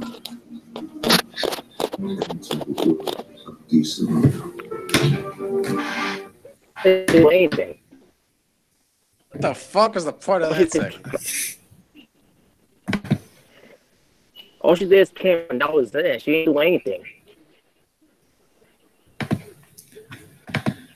Yeah, I see. I saw what they were doing. They were trying to have Alley do the dark thing again, which they went. Remember when they tried to do it with the whole trying to act like Rosemary and all that stuff. Now they're trying to make her look dark again. It's like, and of course, who was it? Don Callis or Josh Matthews? That called her. Oh, now she's Dark Alley. Amazing. She's Dark Alley now. What kind of name is that?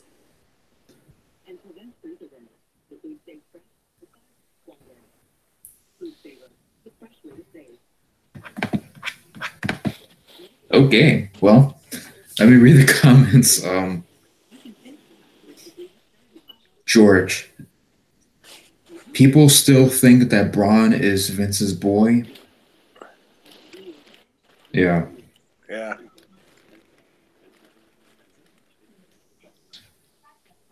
No, he's definitely not that. Chavaria, I'll give it to Cena. Okay, wrestler, depends on his opponents. He's good on mic. Ugh. Well. Ron is Vince's project. What project? Project. Give us a reason why Cena's mic skill is good.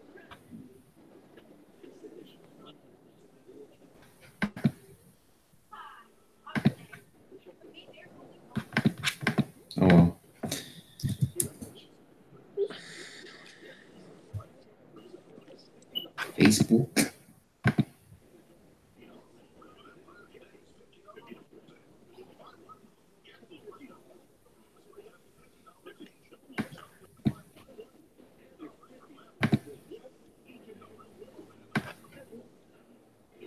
Because basically, Cena kind of promo is whenever he goes for a serious promo, all he does is kiss his ass to the fans to try to get him to like him. And when Cena's trying to do something that's supposed to be funny, it's just so cringe worthy and awkward to listen and watch.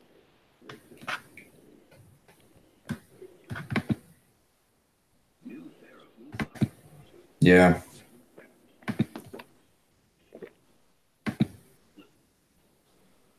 To each, though. George, I see Rosemary being the big hero of this feud, by the way. Patience, young ones, patience, stop. Okay. Yeah, that could lead to, this will probably lead to Rosemary eventually returning. Whenever she returns. But then again, she might return to Homecoming. We'll see.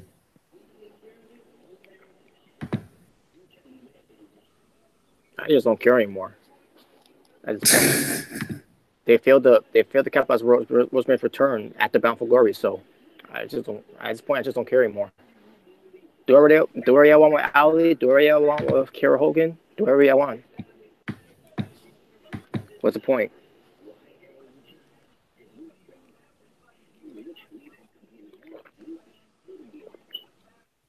Lucha Underground.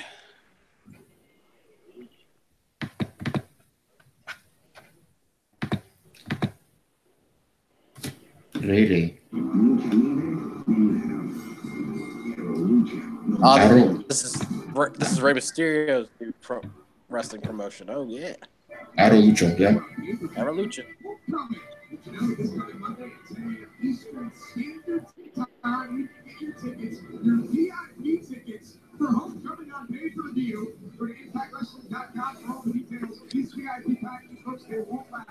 That's next year, right? In January? Yep.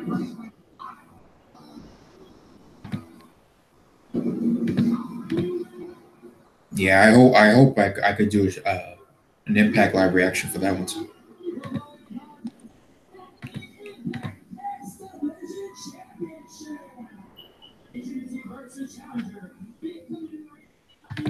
Sami Callihan. Oh my god. What the?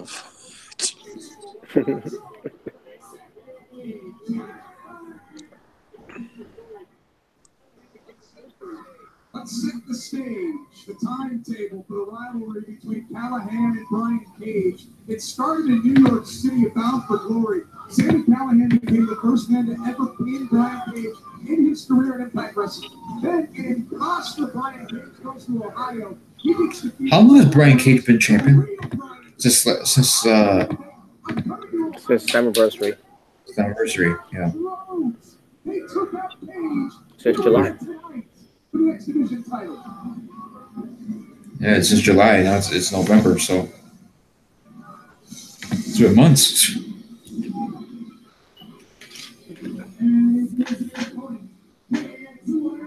Here comes Wolverine Cage.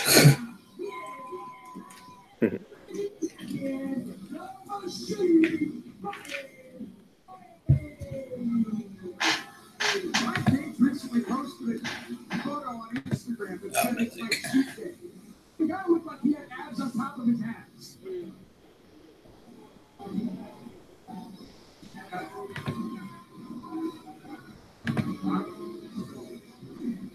All right, it's now or never.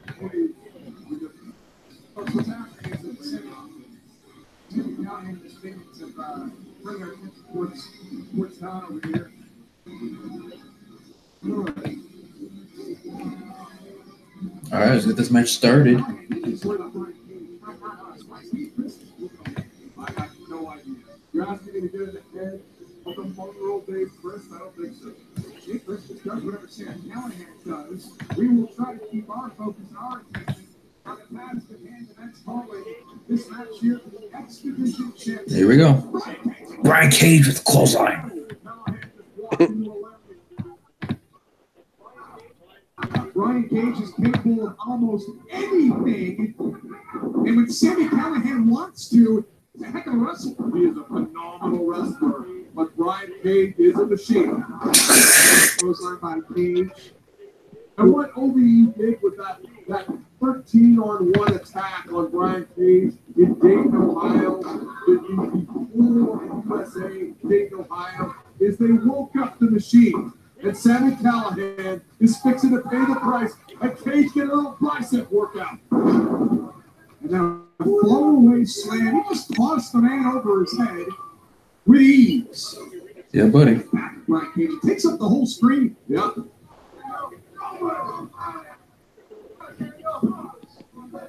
Cage has certainly redefined what it means to be the X Division champion. Callahan goes to the clothesline. Sammy Callahan with the clothesline. Sammy Callahan with them. Cage up though. Cage ran right through the clothesline. And a run up by the 275-pound Jack Brian Cage. Wow, look at that drop kick. It's a drop kick. She's a Lance Storm. Drop kick to the face at 2. You don't see John Cena do that type of drop kick. Oh, Cena's is trash. 619. Yeah, look at Brian Cage's drop kicks and compare that to Cena's drop kick. If you want to call Cena's drop kick a drop kick. And he's bigger than him. All right, we'll stop crap out Cena. In this match, and retain his X Division Championship. Callahan has up speed. Callahan.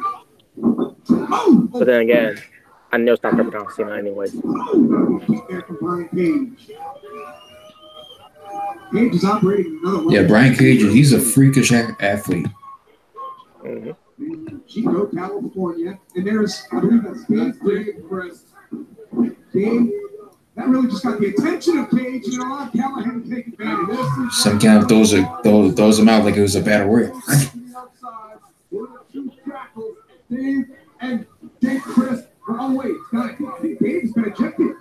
What? I think Dave Chris has been ejected for being out. Oh, my God. Why? He didn't even do anything.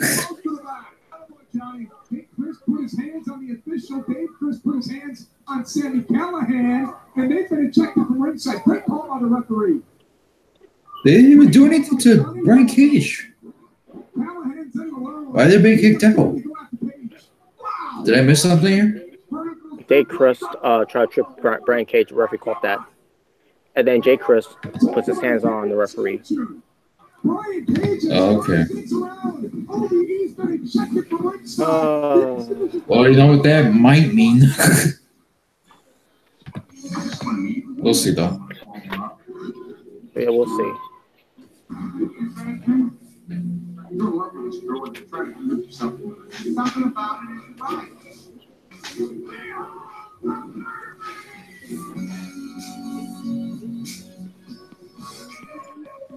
It's a brand new morning for breakfast. Introducing the Children Delights Breadless Egg Rich. That looks pretty damn good. And replace it with 2 egg frittatas. For a protein-packed start to your day. And that did something that kind of makes you hungry, huh?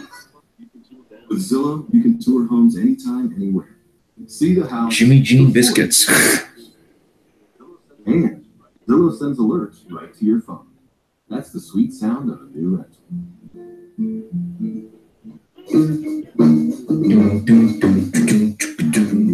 Express yourself.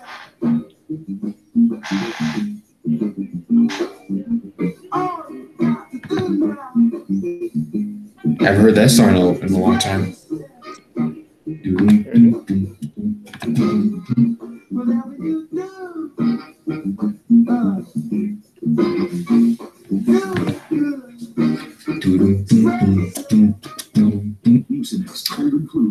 Shaveri, did you see the new picture of Big Cass that's going around? Nope. Have you seen it, Robert? Yeah. Well, I'm not going to say much about it. Okay. Protein unique with less of the sugar. I'll take that. 30 grams of protein and 1 gram of sugar. Let's see. Okay, George. Well, Jake Chris did grab Brian Cage's leg and try to trip. Okay. Yeah, like Robert said. Okay.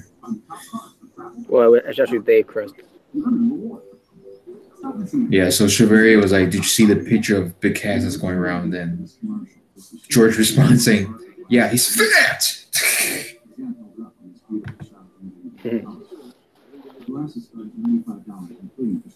So Big Cass is basically big fat ass.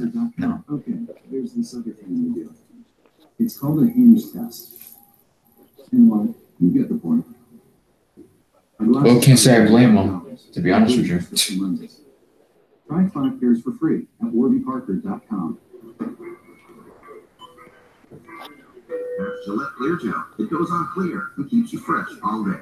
And it doesn't leave white marks on your shirt. Gillette Clear Gel is a good one. Hey, this one looks like a chameleon. He's got a belly. It's on. Yeah, I'll make sure to check the picture out. It's got me curious now.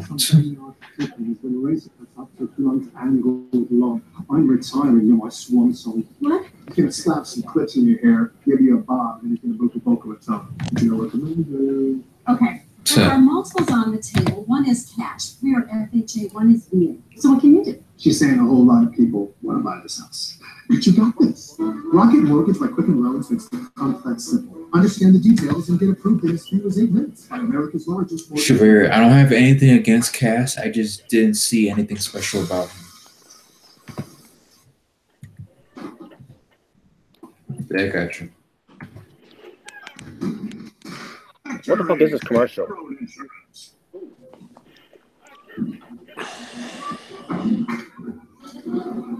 Who's that supposed to be, Steve?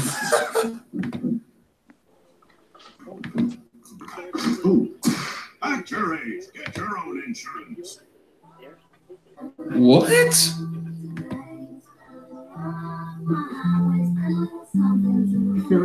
Okay, what did it have to do with insurance? I don't know. A guy looking like a relative of Steve Burns, in a classroom with little What kids. did this turn in? What's with these commercials, though, man? Yeah, I'm like, what? What did that have to do with insurance? I hate commercials nowadays.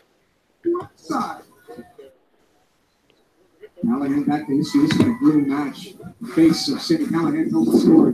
Oh! Whoa! Another shot. It's right using the rope there. Don't forget, folks. Tonight doesn't end. Brian Cage, try to use strength. Yep. Go for German. Nope.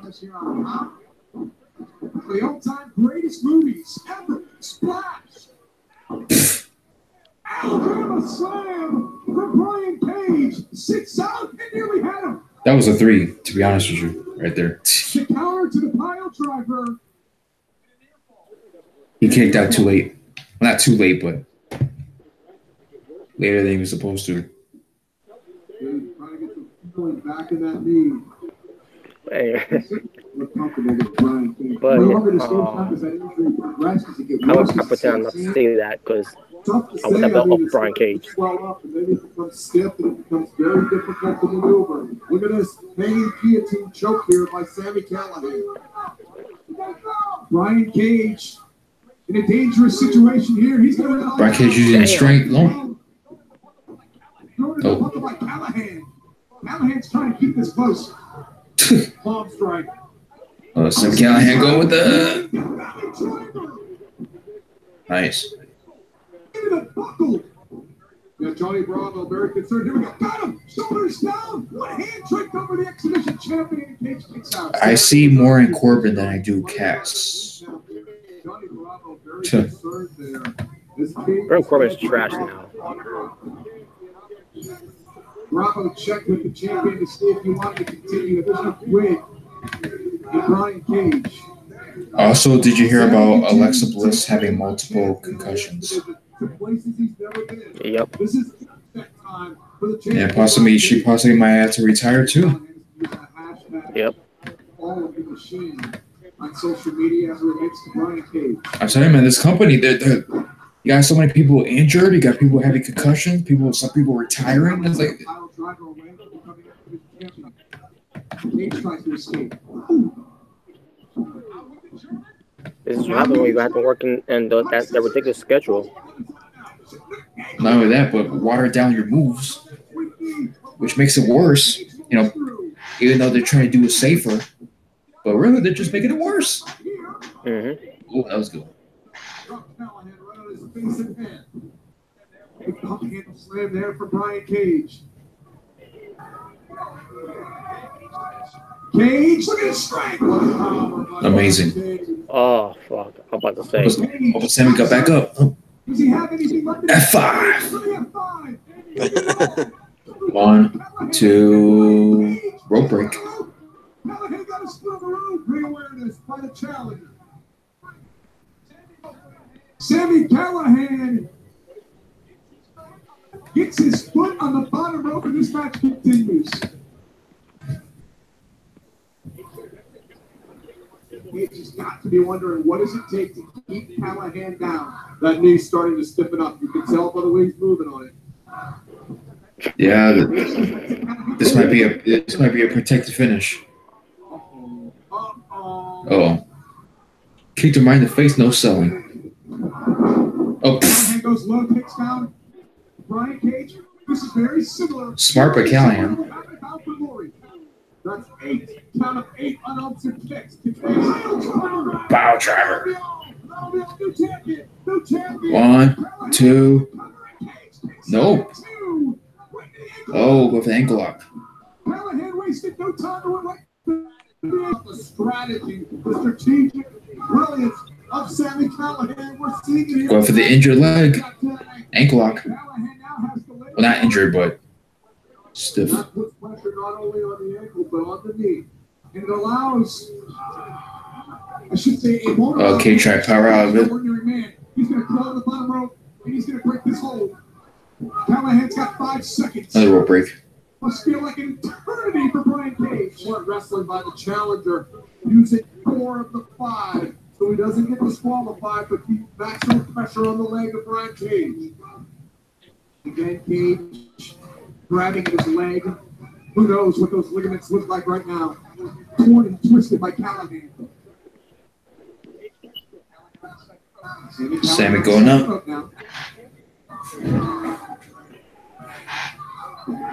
Callahan will always take an opportunity to talk some trash. Cage catches. Look out. Damn. What is Brian Cage having? Go for Alabama. Nope. Oh, Oh. no. 1, 2. Nope. Oh, Cage grabs him with the power. Brian Cage had one good leg. Draw claw. Brian Cage. 1, 2, and Cage retains.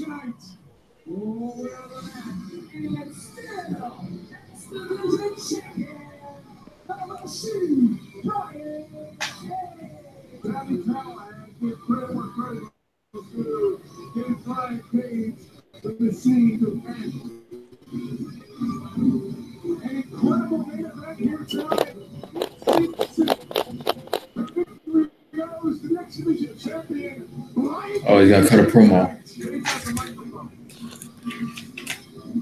Yes, because that's what he needs to cut a promo.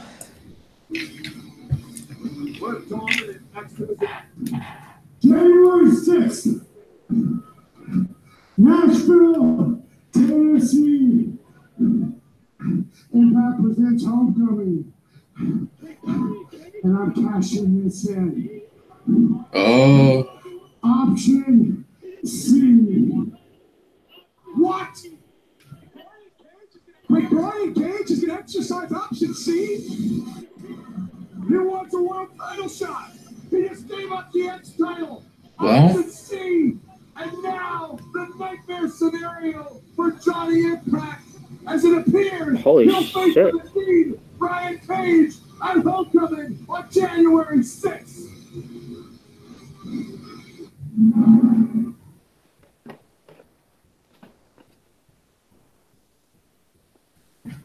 Let me read you guys' comments before we continue on here. Corbin got better on the mic on his new role. They let him get more time so he can get better and more comfortable at talking. I liked his lone wolf gimmick better. You know, the funny thing. He sucks on the mic. The funny thing is WWE got the safer style, but yet people get hurt. But Impact, New Japan, ROH, Lucha Underground, and the Indies have a better hardcore style. Have more of a hardcore style, but yet no one gets hurt. What did I tell you, folks? On that one, I told you so, but I told you so. Yeah.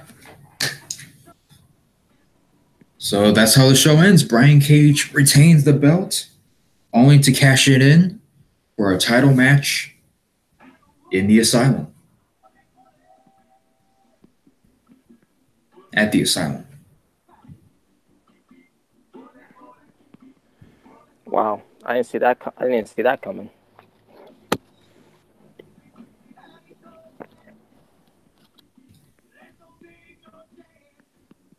That's what he should.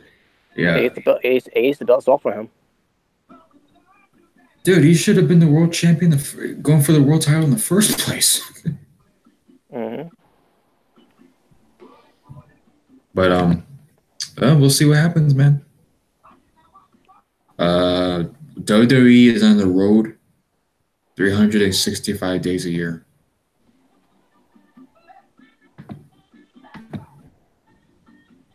And that's a problem. Yeah, it's a problem.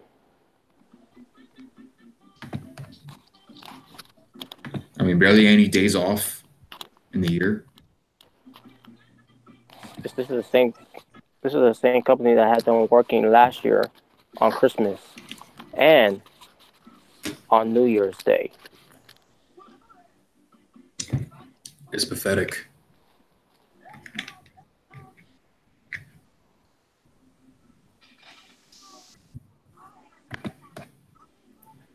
But yeah, as far as Impact goes, my overall thoughts on the show, it was alright. Nothing like really, you know. I mean, there was somewhat good stuff, but it wasn't like. I mean, the ending to the main event was kind of caught me off guard, but Mm-hmm.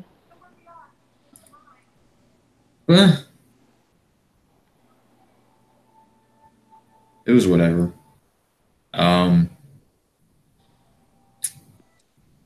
As far as my rating goes, I'll give it a 6.5 out of 10. Not their worst show, but not their best show. Okay, I'm just gonna leave it at that. Mm-hmm. So, Ty Valkyrie's new theme song. Wow. Mm-hmm. So she's not about Lucha Royalty anymore, I guess, but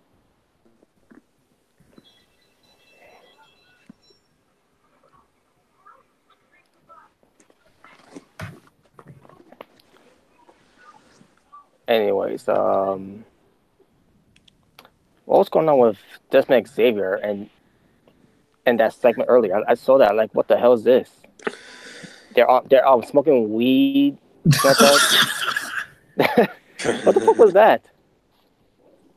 Yeah, that was so random. I don't know.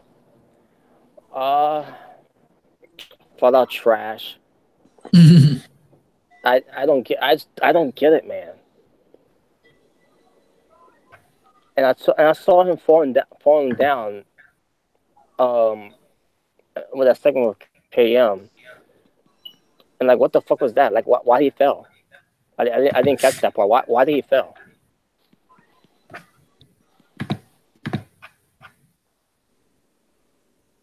Yeah, I I have my headphones on, so I could purely hear it. And I think I was talking during the segment, so to the chat at the time. So I didn't get like what they were saying because I was paying attention more to the chat at the time. Damn. Well, I remember KM was talking about something about winning something big, and Falaba was like, "Ba," basically his word "ba." Like, no, not the machine. Like, how are you supposed to understand Falaba when all he says is "ba"? Yeah, that's the only word in his vocabulary. And no. You know. Well, we know what that means, but every time he says "ba," it's like I don't get it. I don't think it's funny at all. I don't think it's entertaining. I think it's fucking trash and it's fucking stupid. But besides that, so Alley, Dark Alley, all about Alley. Dark Alley. Well, it's not calling her Alley Dark. Oh, that would have been even more stupid.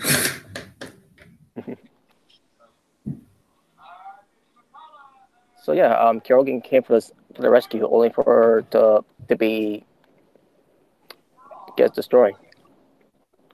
You know what? I'm kind of surprised. I'm kind of surprised they didn't call it the Alley of Darkness. The Alley of Darkness. Well, something else. Yeah, man. Maybe Rosemary will come back to return to save her. And by the way, kudos to Kerr Hogan for mentioning Madison Rain, because this company forgot about Madison Rain being destroyed by Su Young. I'm glad Kerr Hogan brought her name up, because again, there has to be some sort of continuity about this whole thing with Su Young taking her victims to the undead realm. Yeah, So, where's Rosemary, Madison Rain? Yeah, props to Kerr Hogan for that. All they gotta do now is capitalize on saving her, Madison Rain. If they ever do that. but I'm like, who's booking this show? Who's booking this? Don't know. And they got Scarlett Bordeaux, nice outfit and everything, and then later on with her leather outfit, and then some dude. At one point, he was in closing with his red Solo cup, whatever, if it was a Solo cup. Only for him to come back on the scene, no shirt on, and he's wearing a fucking wig. And that's funny because what how is that funny? How is that funny? And also, how does that make sense? Because a hot ass chick like Scarlett, when she takes you somewhere, you would think it has something to do with some sexual activity. What does you coming back with a chick makes you into a fucking tranny? What was that? How does that make any sense? You come back with a chick shirtless, and that's understandable if you're having sex, you're shirtless. But with the wig, a wig. A terrible wig to say the least too. And like, who thought that was gonna be funny? Whose idea was that? He legitimately looked like a tranny with that wig on. What the hell? I'd like to know who's in charge of these booking. Thinking that's gonna be good for TV. This ain't WWE. This is Impact fucking Wrestling. There you go. When did hanging around with the chick make you a tranny?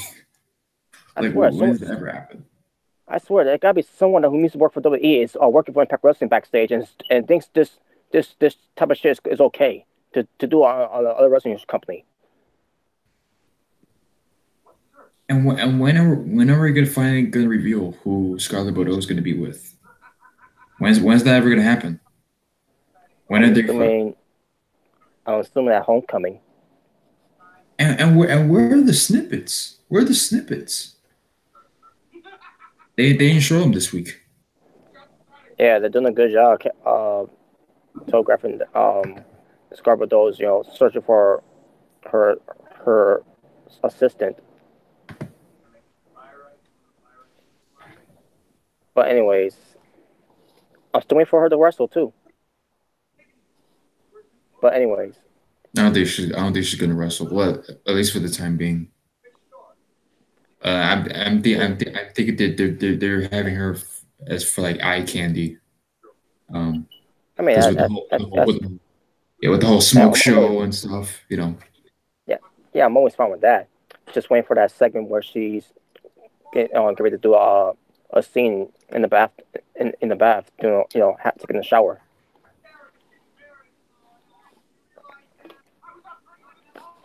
if this was any of us, the reveal of this assistant, it would be a chick, Mm-hmm. like some kind of I wouldn't say prostitute, but um, I guess booty call. I guess. Well, who knows who knows what's going to end up being. And then the rest of the show, Tommy Dreamer being on the show was pretty good. The exchange with him and Eli Drake. So I guess that's what it's going to lead to now. Eli Drake and Tommy Dreamer feud. Um, yeah, this whole thing with a lawsuit to Impact Wrestling was all a sham. Yeah, what was the time that was? And then they tried to do this again, and then they tried to do this whole thing with the referees backstage. An unsafe work environment. I'm like, wait a minute, what? Okay. Why? Because of Tessa Blanchard, by the way. What? Yeah, because Tessa Blanchard was got in the face of that referee from the beginning of the match. Because she's like she should have won that match, but she still won anyways. But it was, and plus she's been doing that. She's been doing that for a few times before. Yeah. Why was So that any why is different? yeah?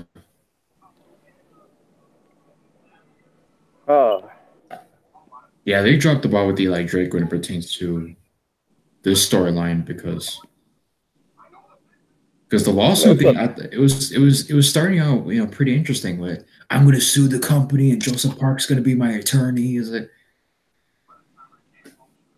I was looking forward to I was actually looking forward to it, but they probably didn't know where to go with it because because I don't think they don't know how where the end game's going to be. I mean, they started off good, but then Eli Drake ended up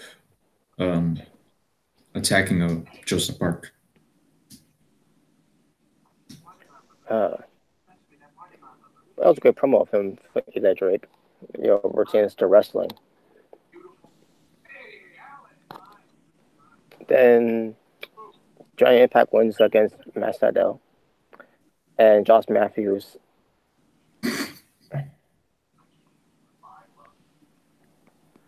Yeah, the steel guardrail is the turnbuckle and the ring post.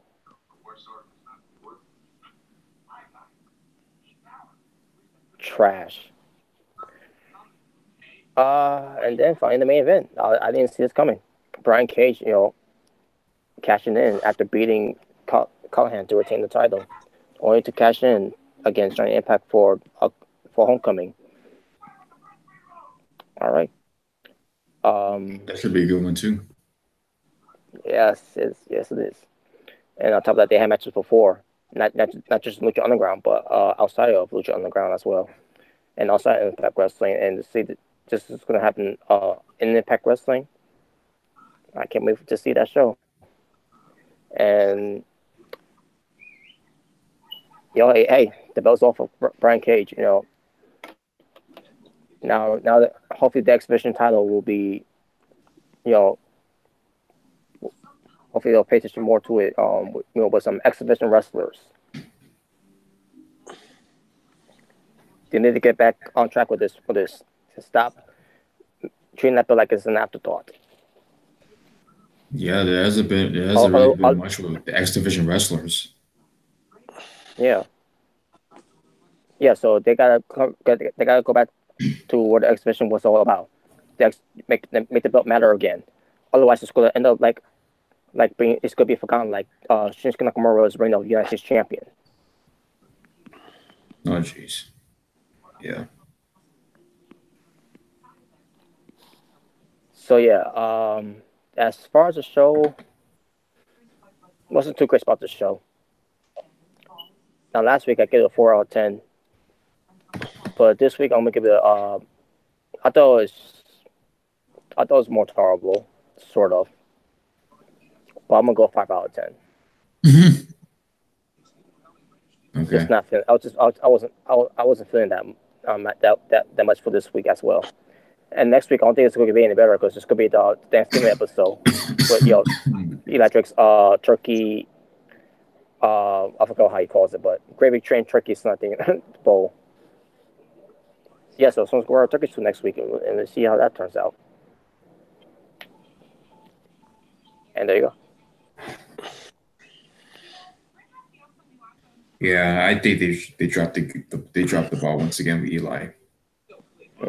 Yeah. All right, Nick, your thoughts before we wrap it up? Of what you saw? Well, I saw pretty much the whole show like you guys did. All right. I mean, my only I mean, the show was. I actually enjoyed the show tonight, but my only complaint was like the fat dude with who had the wig on. Like, what the fuck? Yeah, that doesn't make any sense. That's my only complaint about this show. Yeah. Yeah, that. Oh man. Yo, that was. How you sneak out with a chick and then come back as a trainee? Like, what the fuck?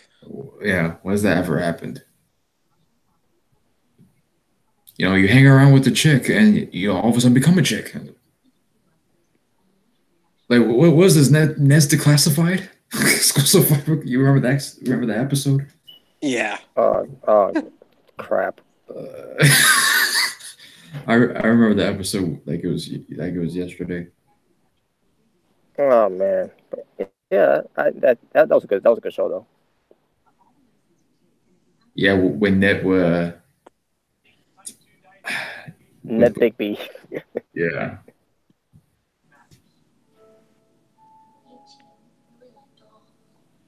But yeah, I don't think there's any. Okay. George gives the show a 6.5, just like I did. Okay. All right. She has been wrestling. Yeah. Well, at least some y'all enjoyed the show for what it was. She has been wrestling in house shows. Who has? Scarlett. Oh yeah. She has been. She wrestled against Rebel recently, and all I can say is that both of them had nice asses. Oh yeah, definitely.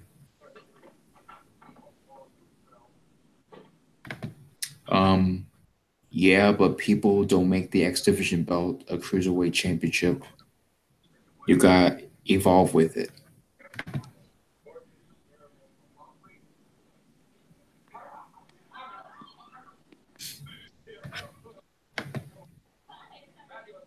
Hey, I'll tell you one thing: the cruiserweight championship title is more relevant than the X Division title when Brian Cage was the champion, because he barely defended it.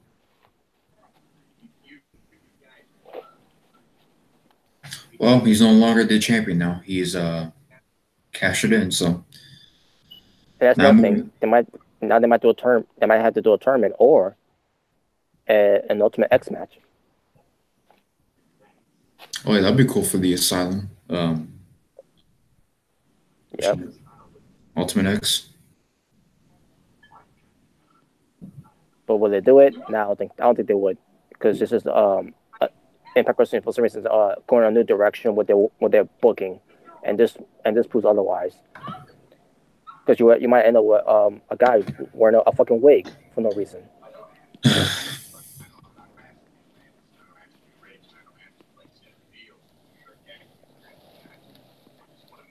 All right. Well, I guess that's it's unless you guys have any more final thoughts on anything. Nia Jax. Oh boy, again. Have you guys seen the tweet about what she said? I've heard about what it's about, but I don't know exactly what she said. So let's go ahead and let's talk about it. So she did a tweet after that whole incident with about Becky Lynch, and this is what she said. She's instead, and before I do say this, but before I do read it, I just want to say, Nia Jax had an opportunity here to take responsibility of her own action. Something that Brie Bella didn't do. When she said, "Oh, accidents happen," and blah blah blah blah. But Brie Bella's off the hook here because Brie Bella, obviously, it's still not right with Brie Bella to Liv Morgan, and then take responsibility of her own action for that, and then try to be the victim here, bully and all that bullshit. Had a concussion. Liv Morgan did, and by the way, you also give a concussion to AJ Lee back in 2013. You heard Selena Vega with a knee going Brie mode, more like botch mode.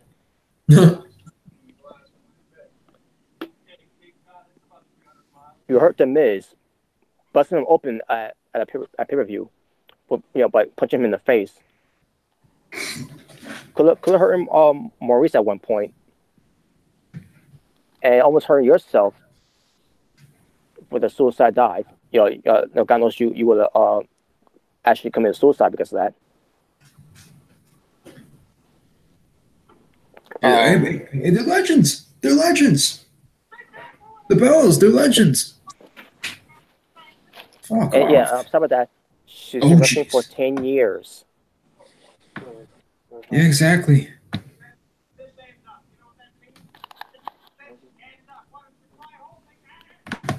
So, but Brie Bella, she's also hooked, no, because now all the hate is off for her. Now it's towards Nia Jax, and on top of that, her husband is the WWE champion. So she and Daniel Bryan are on top of the mountain, and they end up being on cloud 9 because she's singing like a birdie. But anyways, so yeah, now let's get back to Nia Jax. So this is what she wrote on Twitter.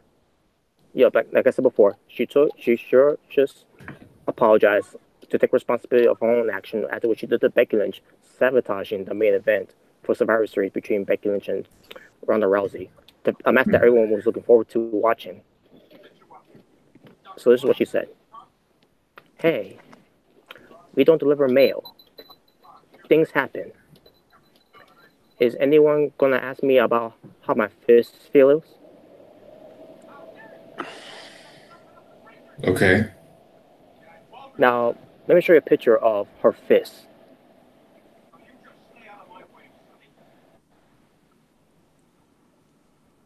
Here it is.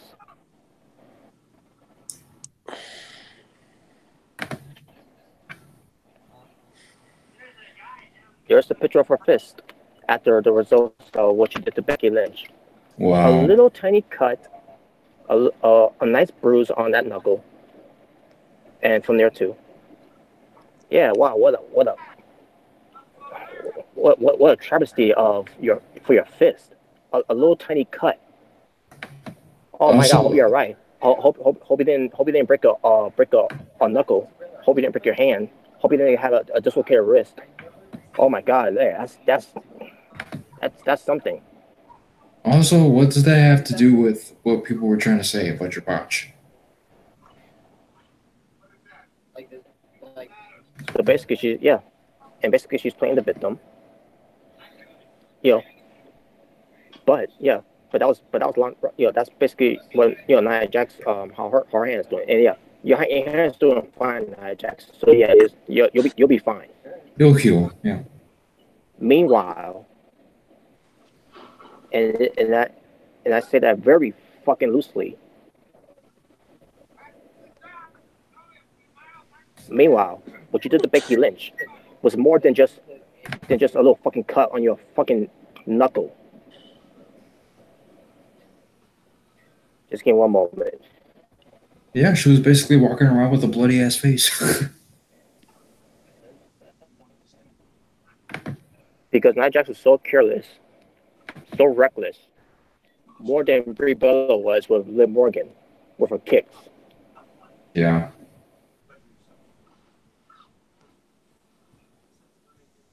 Not only broken the nose of Becky Lynch, but also breaking the part of her face and giving her a nasty cut close to her eye, where she could have taken her eye out.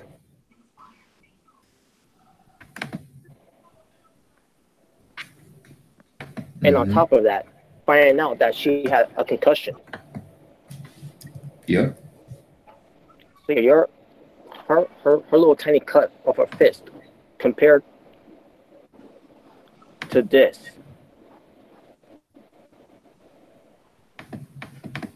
And the face all bloodied up from what happened on Raw. Damn. To this. She's got a nice shiny black and blue eye there.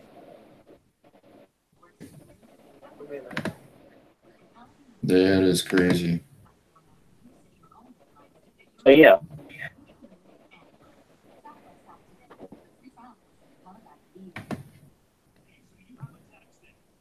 I'm getting sick and tired of people not taking responsibility of their own actions. What something they did. And they want to play the victim. You're the victim, not Becky Lynch, who had a concussion, who had a broken nose, broken face, who's out of the pay-per-view, while Nia Jax is still wrestling on a pay-per-view. So.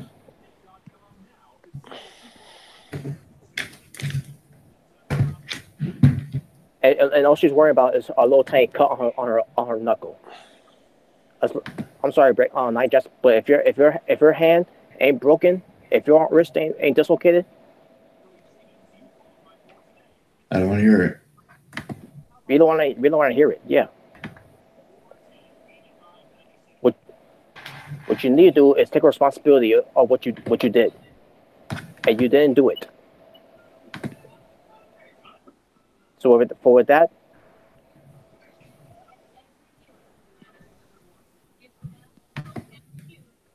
I don't feel sorry for Nia Jax anymore now.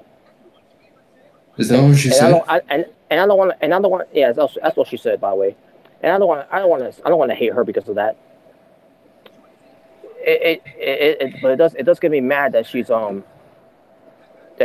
she's using that as an excuse of what she was being using as an excuse of her being reckless and all that.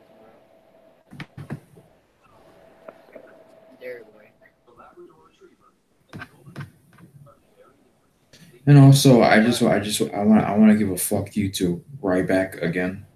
I gave one in the Asylum show, but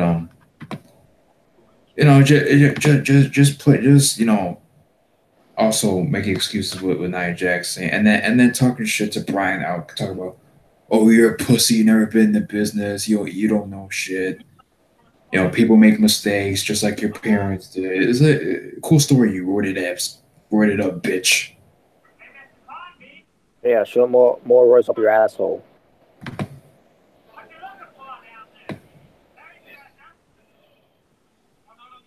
But yeah, not this whole thing with Nia Jax now, you know. Oh yeah, well, you poor baby, you got a nasty cut on your knuckle. Meanwhile, Becky Lynch got a cut on her face. You think anyone is going to be okay with a broken with a face like that, having a scar like that? You basically you want us to feel sorry for your hands more than what you did to Becky Lynch's face.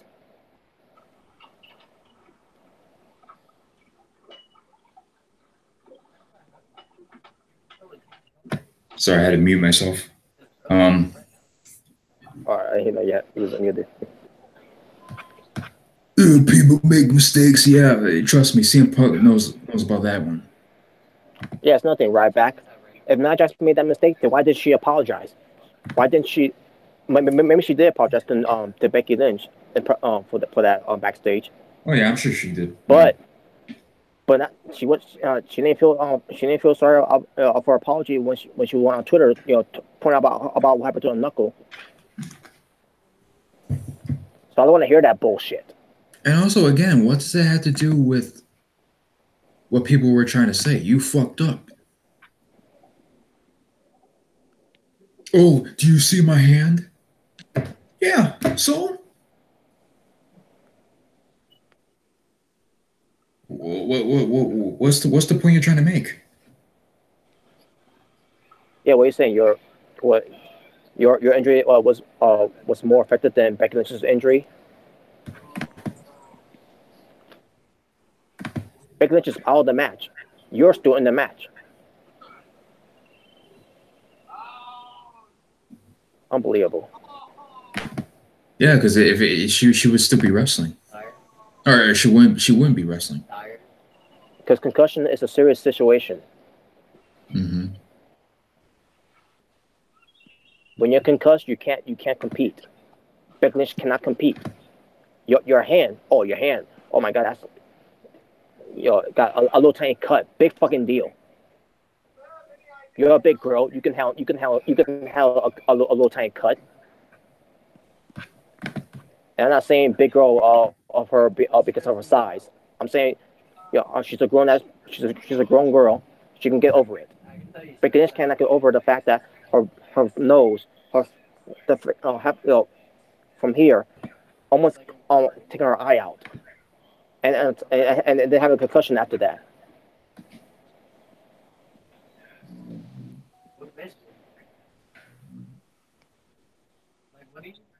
After that tweet, no one should be defending Nia Jax now.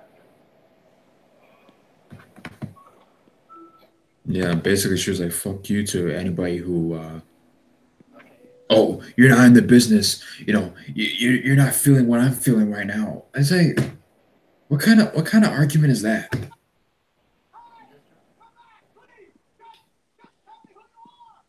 Again, with this mentality, oh, you're not in that situation, so you got no business to talk. It's like, fuck off.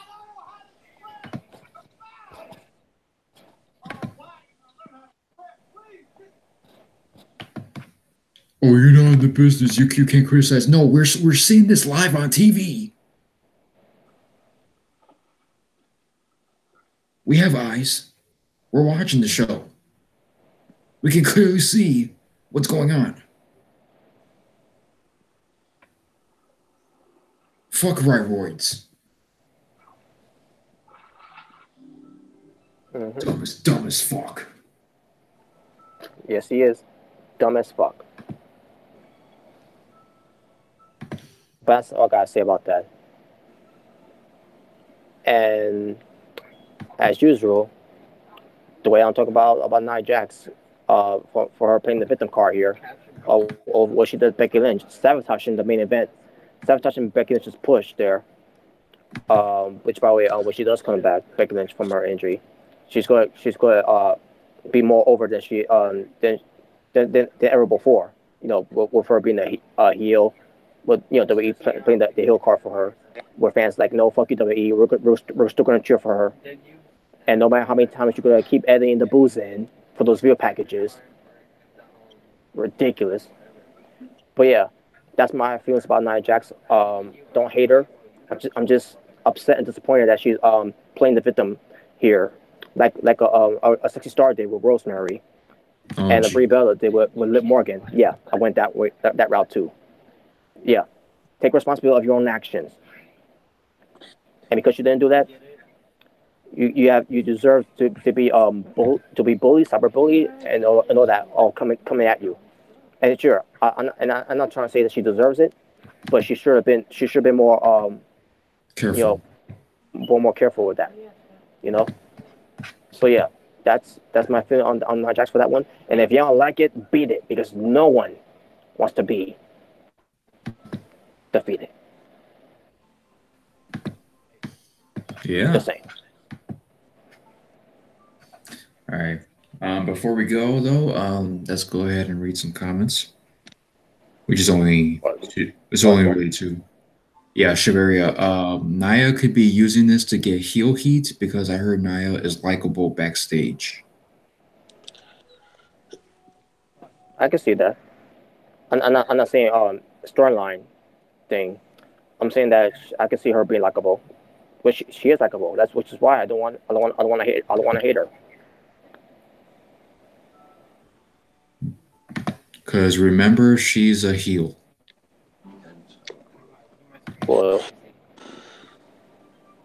let's be honest. Did they really want her to portray as a heel after they didn't do it for during the summer? She's a heel. She's a face. She's a heel. She's a face, and like. She's basically the female Big Show. That's what it is, really. Mm-hmm. Not just weight wise, but like booking wise. Mm-hmm.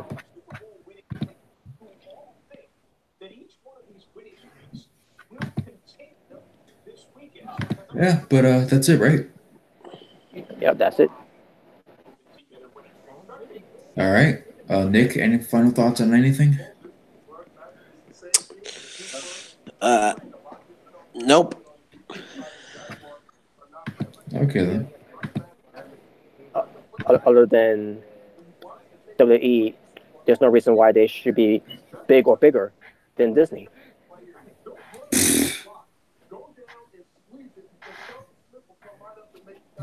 That is laughable, but Oh my god.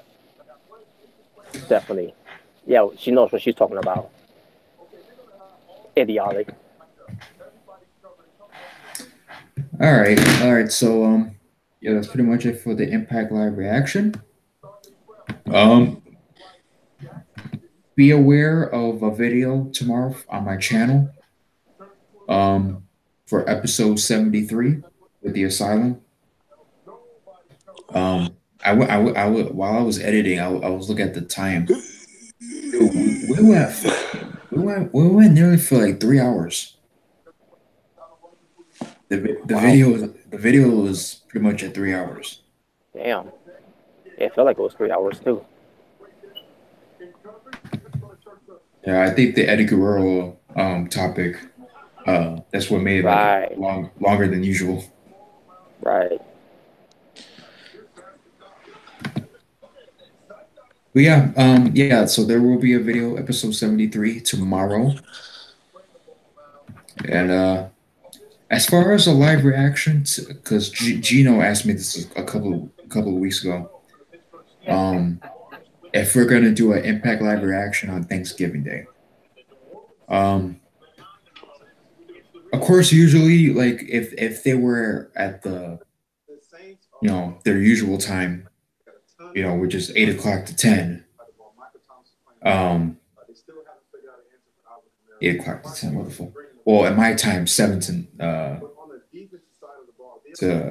9. There wouldn't be a live reaction, but since they changed the time to 9 o'clock to 10 or 9 o'clock to 11, where I'm at, it depends. If we have Thanksgiving at my house, there could be a pretty good chance. But if I'm not at the house for Thanksgiving and I'm somewhere else, we'll have to see. But either way, there might be a good chance. that we do. Either way, you'll keep us posted. Yeah. Yep. All right, so yeah, that's pretty much what we got to say for now. Thank you guys for watching all the way through the vid. And see you guys next time. We are out. Peace. Peace. Beat it.